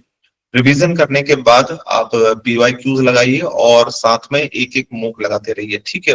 मॉक लगाने के बाद आप उसको एनालाइज जरूर करें। एनालाइज मतलब कि अगर आप मैथ्स जैसे है तो मैथ्स में किस चैप्टर से हमसे क्वेश्चन नहीं बन रहा है, रीजनिंग में है तो रीजनिंग में किस चैप्टर से हमें क्वेश्चन नहीं बन रहा, वो नोट डाउन करना है आपको। और दिन भर फिर, ठीक है, मान लेते हैं मॉर्निंग में आपने मॉक लगाया तो उस चीज को लिख लिया कि किस चैप्टर में हमें क्या क्या प्रॉब्लम जानी थी, तो दिन भर आपको उसी पे तैयारी करना है, क्योंकि आप सिलेबस कंप्लीट कर चुके हैं, रिवीजन कर चुके हैं, तो अब आपके पास यही तो काम बचा ना, ठीक है। तो आप इस तरीके से जो मॉक लगाया उसमें जो प्रॉब्लम गई है, जो क्वेश्चन नहीं बने, जो चैप्टर नहीं बने हैं, उनको दिन भर तैयार करिए, फिर अगले दिन फिर मॉक लगाइए। तो इस तरीके से चलते चलते आप बहुत बढ़िया तैयारी कर लेंगे। यही है सीधा सीधा स्ट्रेटजी। एक छोटा सजेशन मेरा और है आप सभी के लिए कि आप जब वो वनडे एग्जाम की तैयारी कर रहे हैं तो आपके नोट्स ऐसे होनी चाहिए, कहावत है खुद लिखे खुदा वाचे, मतलब खुद ने क्या लिखा है वो खुद को समझ में आ जाए, दूसरे को नहीं आना चाहिए। एक किताब से दूसरी किताब नहीं बना। नोट्स ऐसे होने चाहिए, फ्लैश कार्ड्स होने चाहिए आपके, कि आप जब पढ़ने जाओ तो रिकॉल हो, बहुत जल्दी रिकॉल हो। एक टर्म लिखा है वो टर्म से आपको कहाँ नहीं रिकॉल हो जाए, तो फ्लैश कार्ड्स बनाना स्टार्ट करिए। अपना एक एरर लॉग बनाइए, कहाँ कहाँ गलती हो रही है उन एरर लॉग पे काम करिए। तो ये प्रॉपर स्ट्रेटजी मैंने स्टार्टिंग से कहा है। ये सेशन हमारा अंत होने की ओर है, लेकिन हम फिर भी मैं वो क्लियर कर देता हूँ। SSC is all about strategy. SSC सिर्फ और सिर्फ स्ट्रेटजी से निकाला जाता है। एसएससी कभी भी हार्ड वर्किंग से नहीं निकाला जा सकता। याद रखना, करंट का सिचुएशन है, स्मार्ट वर्किंग जितनी आप बेटर करोगे वो आपके सिलेक्शन के लिए बेनिफिशियल रहेगा। तो करंट में सिलेक्शन स्मार्ट वर्किंग से लिया जा सकता है, हार्ड वर्किंग से नहीं। ये याद रखना आप सभी को। बिल्कुल, लास्ट में कुछ आपका इनपुट? हाँ सर, जैसे वो नंबर ऑफ मॉक अटेम्प्ट करने का पूछा है, जैसे 4 मंथ्स रह गए हैं, तो आप जैसे अभी 4 मंथ्स रह गए हैं, तो वीक में अभी 2 या 3 दोगे तो भी चलेगा। अभी इतना जैसे 3 मंथ्स रह जाए तो फिर आप जैसे ऐसा कर सकते हो, अल्टरनेट दे सकते हो, अल्टरनेट देकर एक दिन दे लिया, फिर एक दिन छोड़ के एनालिसिस कर लो उसका। और जब जैसे 2 या 1 मंथ रह जाए तब तो आप रेगुलर दे सकते हो। पर और मूव का पर एनालिसिस जरूरी है, विदाउट एनालिसिस मूव देना है वेस्ट ऑफ टाइम ही है। मेन है एनालिसिस, वही आपका स्कोर बूस्ट करेगा। अकेला मॉक देने से कुछ नहीं होगा कि अकेला मॉक दे रहे हैं और सोचें कि मेरा स्कोर बढ़ जाएगा एक टाइम के बाद, तो ऐसा कुछ नहीं। जैसे कोई बिगिनर है तो उनके लिए मैं एक पॉइंट ऐड ऑन करना चाहूंगा कि जब आप मॉक देने लगो तो एक आप रजिस्टर ऐसा बना लो जिसमें आपके जैसे कोई मॉक दिया उसमें मार्क्स आए 130, तो उसमें जो 70 मार्क्स गए हैं वो कहाँ गए हैं वो आपको नोट करना है कि कटे हैं तो कहाँ कटे हैं। तो जैसे कोई क्वेश्चन सही हो गया तो क्या वो तुक्के से सही हुआ है या जो रियल में आता था तभी सही हुआ। अगर जैसे तुक्के से सही हुआ है तो उसे आप नोट कर लो। जैसे मैंने भी रजिस्टर बना रखा था, उसे 4 पार्ट में डिवाइड कर दिया सेक्शन वाइज, जो जिस पार्ट में जो टफ क्वेश्चन आते थे वो आप लिखते जाओ। और ये हेल्पफुल तब होगा जैसे जब आपके एग्जाम में 1 महीना रह जाएगा, तो आप अकेला इस रजिस्टर को भी और क्या रिवाइज करोगे ना, तो आपको बहुत हेल्पफुल करेगा। ये मेरे को भी बहुत हेल्प किया है। जैसे जो आपको क्वेश्चन नहीं बनते थे वो आप नोट कर लो, इससे आपको वीक पॉइंट पता चलेंगे तो स्कोर अपने आप बढ़ेगा। ऐसा। जी बिल्कुल जी।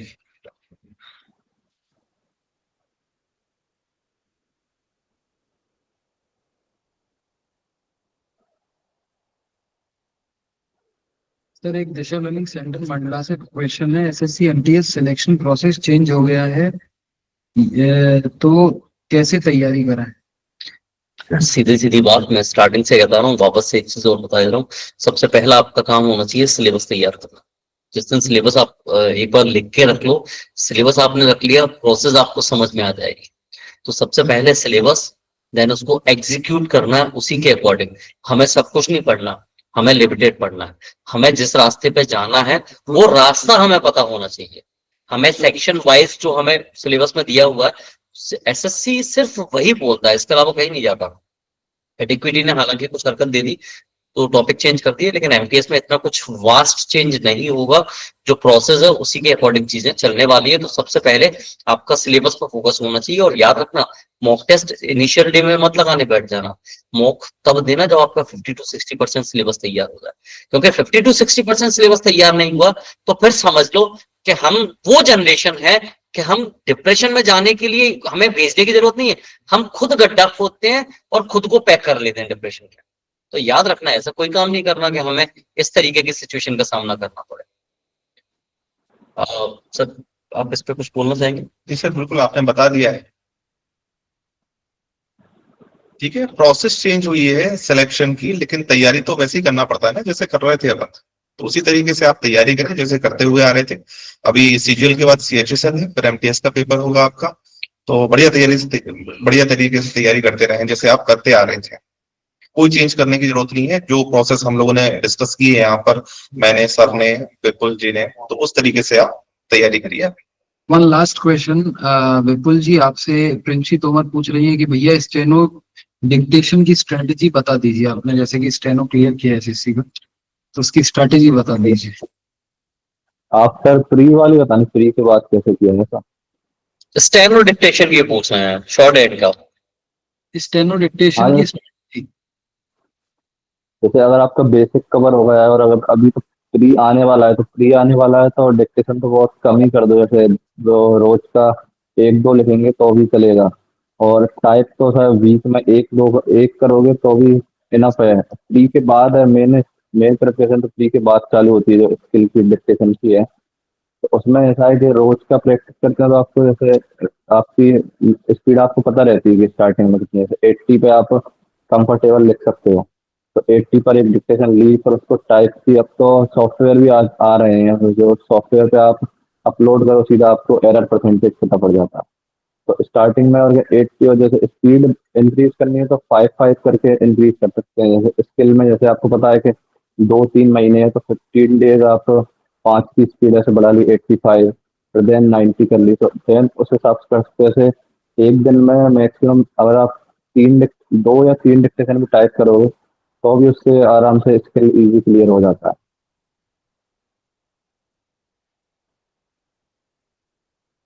सर मैं आखिरी क्वेश्चन सर आपसे पूछना चाहूंगा, आखिरी तो नहीं है जी, बिल्कुल हमारे आगे सेशन होते रहेंगे सर। जो क्वेश्चन है वो ये है कि आजकल जैसे कि आप तो बहुत स्टूडेंट से कनेक्टेड है, आपका बहुत बेस ब्रॉड है बच्चों से कनेक्शन के मामले में, तो सर क्या समस्याएं हैं जो बच्चे इन दिनों फेस कर रहे हैं, क्या डिस्ट्रैक्शन है? सबसे बड़ी चीज ये है कि क्या ऐसी चीज है जो उन्हें रोक रही है इस एग्जाम को क्लियर करने में? तो सर मैं चाहूंगा कि आप दोनों सर पर्सनल ओपिनियन अपना इसमें साझा कर सकते।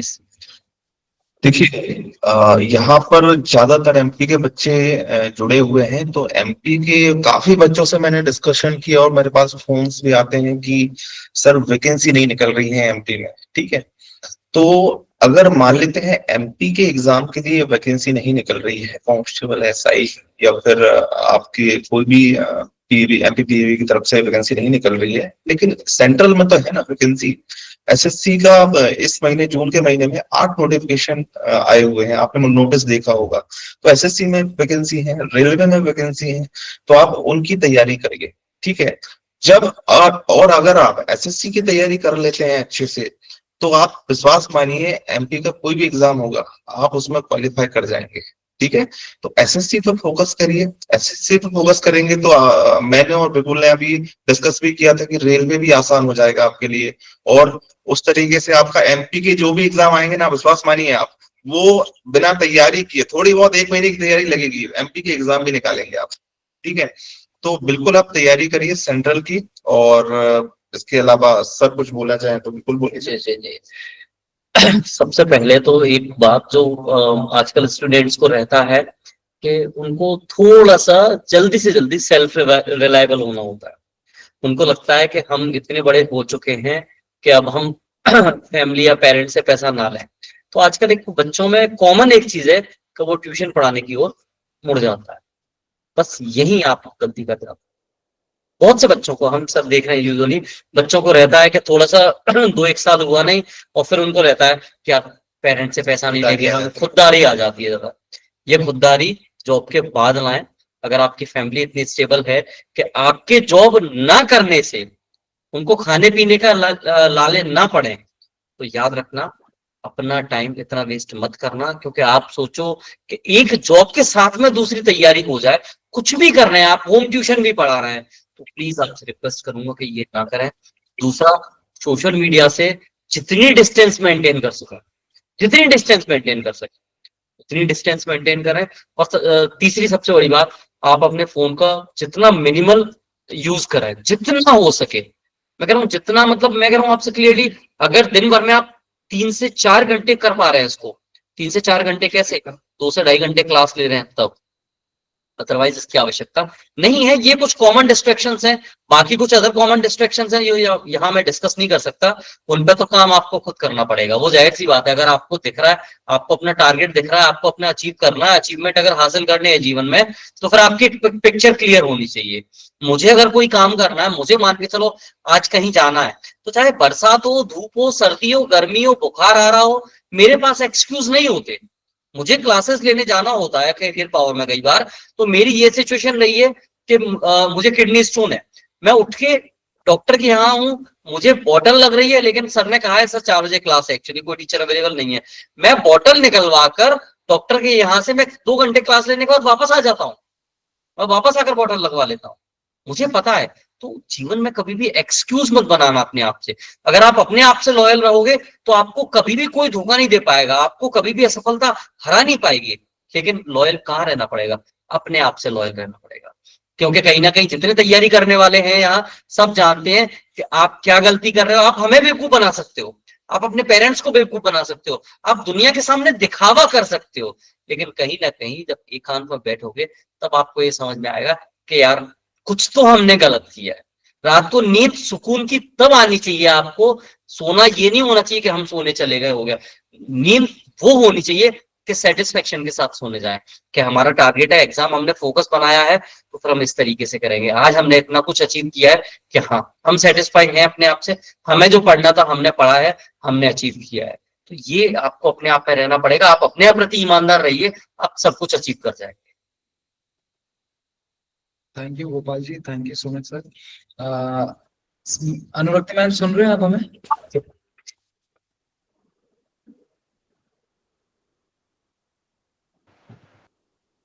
राहुल, आवाज आ रही है आपको? जी मैम।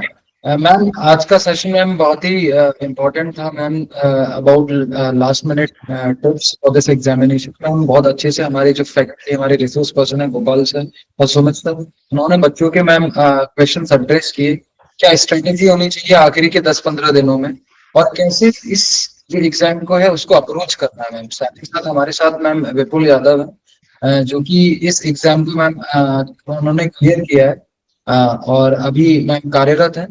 तो उन्होंने भी मैम अपनी स्ट्रेटेजी बताई। उन्होंने बताया कि उनकी स्ट्रेटेजी क्या थी in order to clear this exam. तो मैम इस तरीके से ये सेशन हमारे सभी उषा लर्निंग सेंटर से जुड़े हुए बच्चों के लिए बहुत फायदेमंद रहा ma'am. Over to you. Okay, thank you Rahul. And सबसे पहले मैं आज के जो फैकल्टी हैं गोपाल सर और सुमित सर, इनको धन्यवाद देना चाहूंगी। सभी जितने भी दिशा लर्निंग सेंटर्स हमारे साथ जुड़े हैं उनकी तरफ से। आपने न केवल लास्ट मिनट स्ट्रैटेजी जो एसएससी सीजीएल के बारे में होनी चाहिए वो बच्चों को बताया, और आपने अन्य बच्चों को भी एसएससी सीजीएल के लिए आगे तैयारी प्लान करने के लिए मोटिवेट भी निश्चित तौर से किया है सर। तो आपको बहुत बहुत धन्यवाद। और एक बार मैं सभी पार्टिसिपेंट से रिक्वेस्ट करूंगी कि सर लोगों के लिए और स्टेट मॉडल की टीम के लिए भी वर्चुअल क्लैपिंग करेंगे। Thank you ma'am.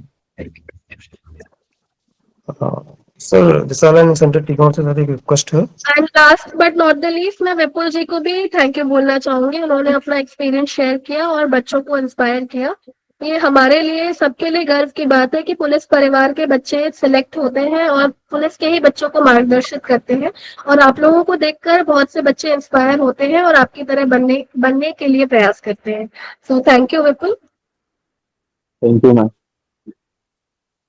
एक बार विपुल के लिए भी वर्चुअल क्लैपिंग करेंगे सभी।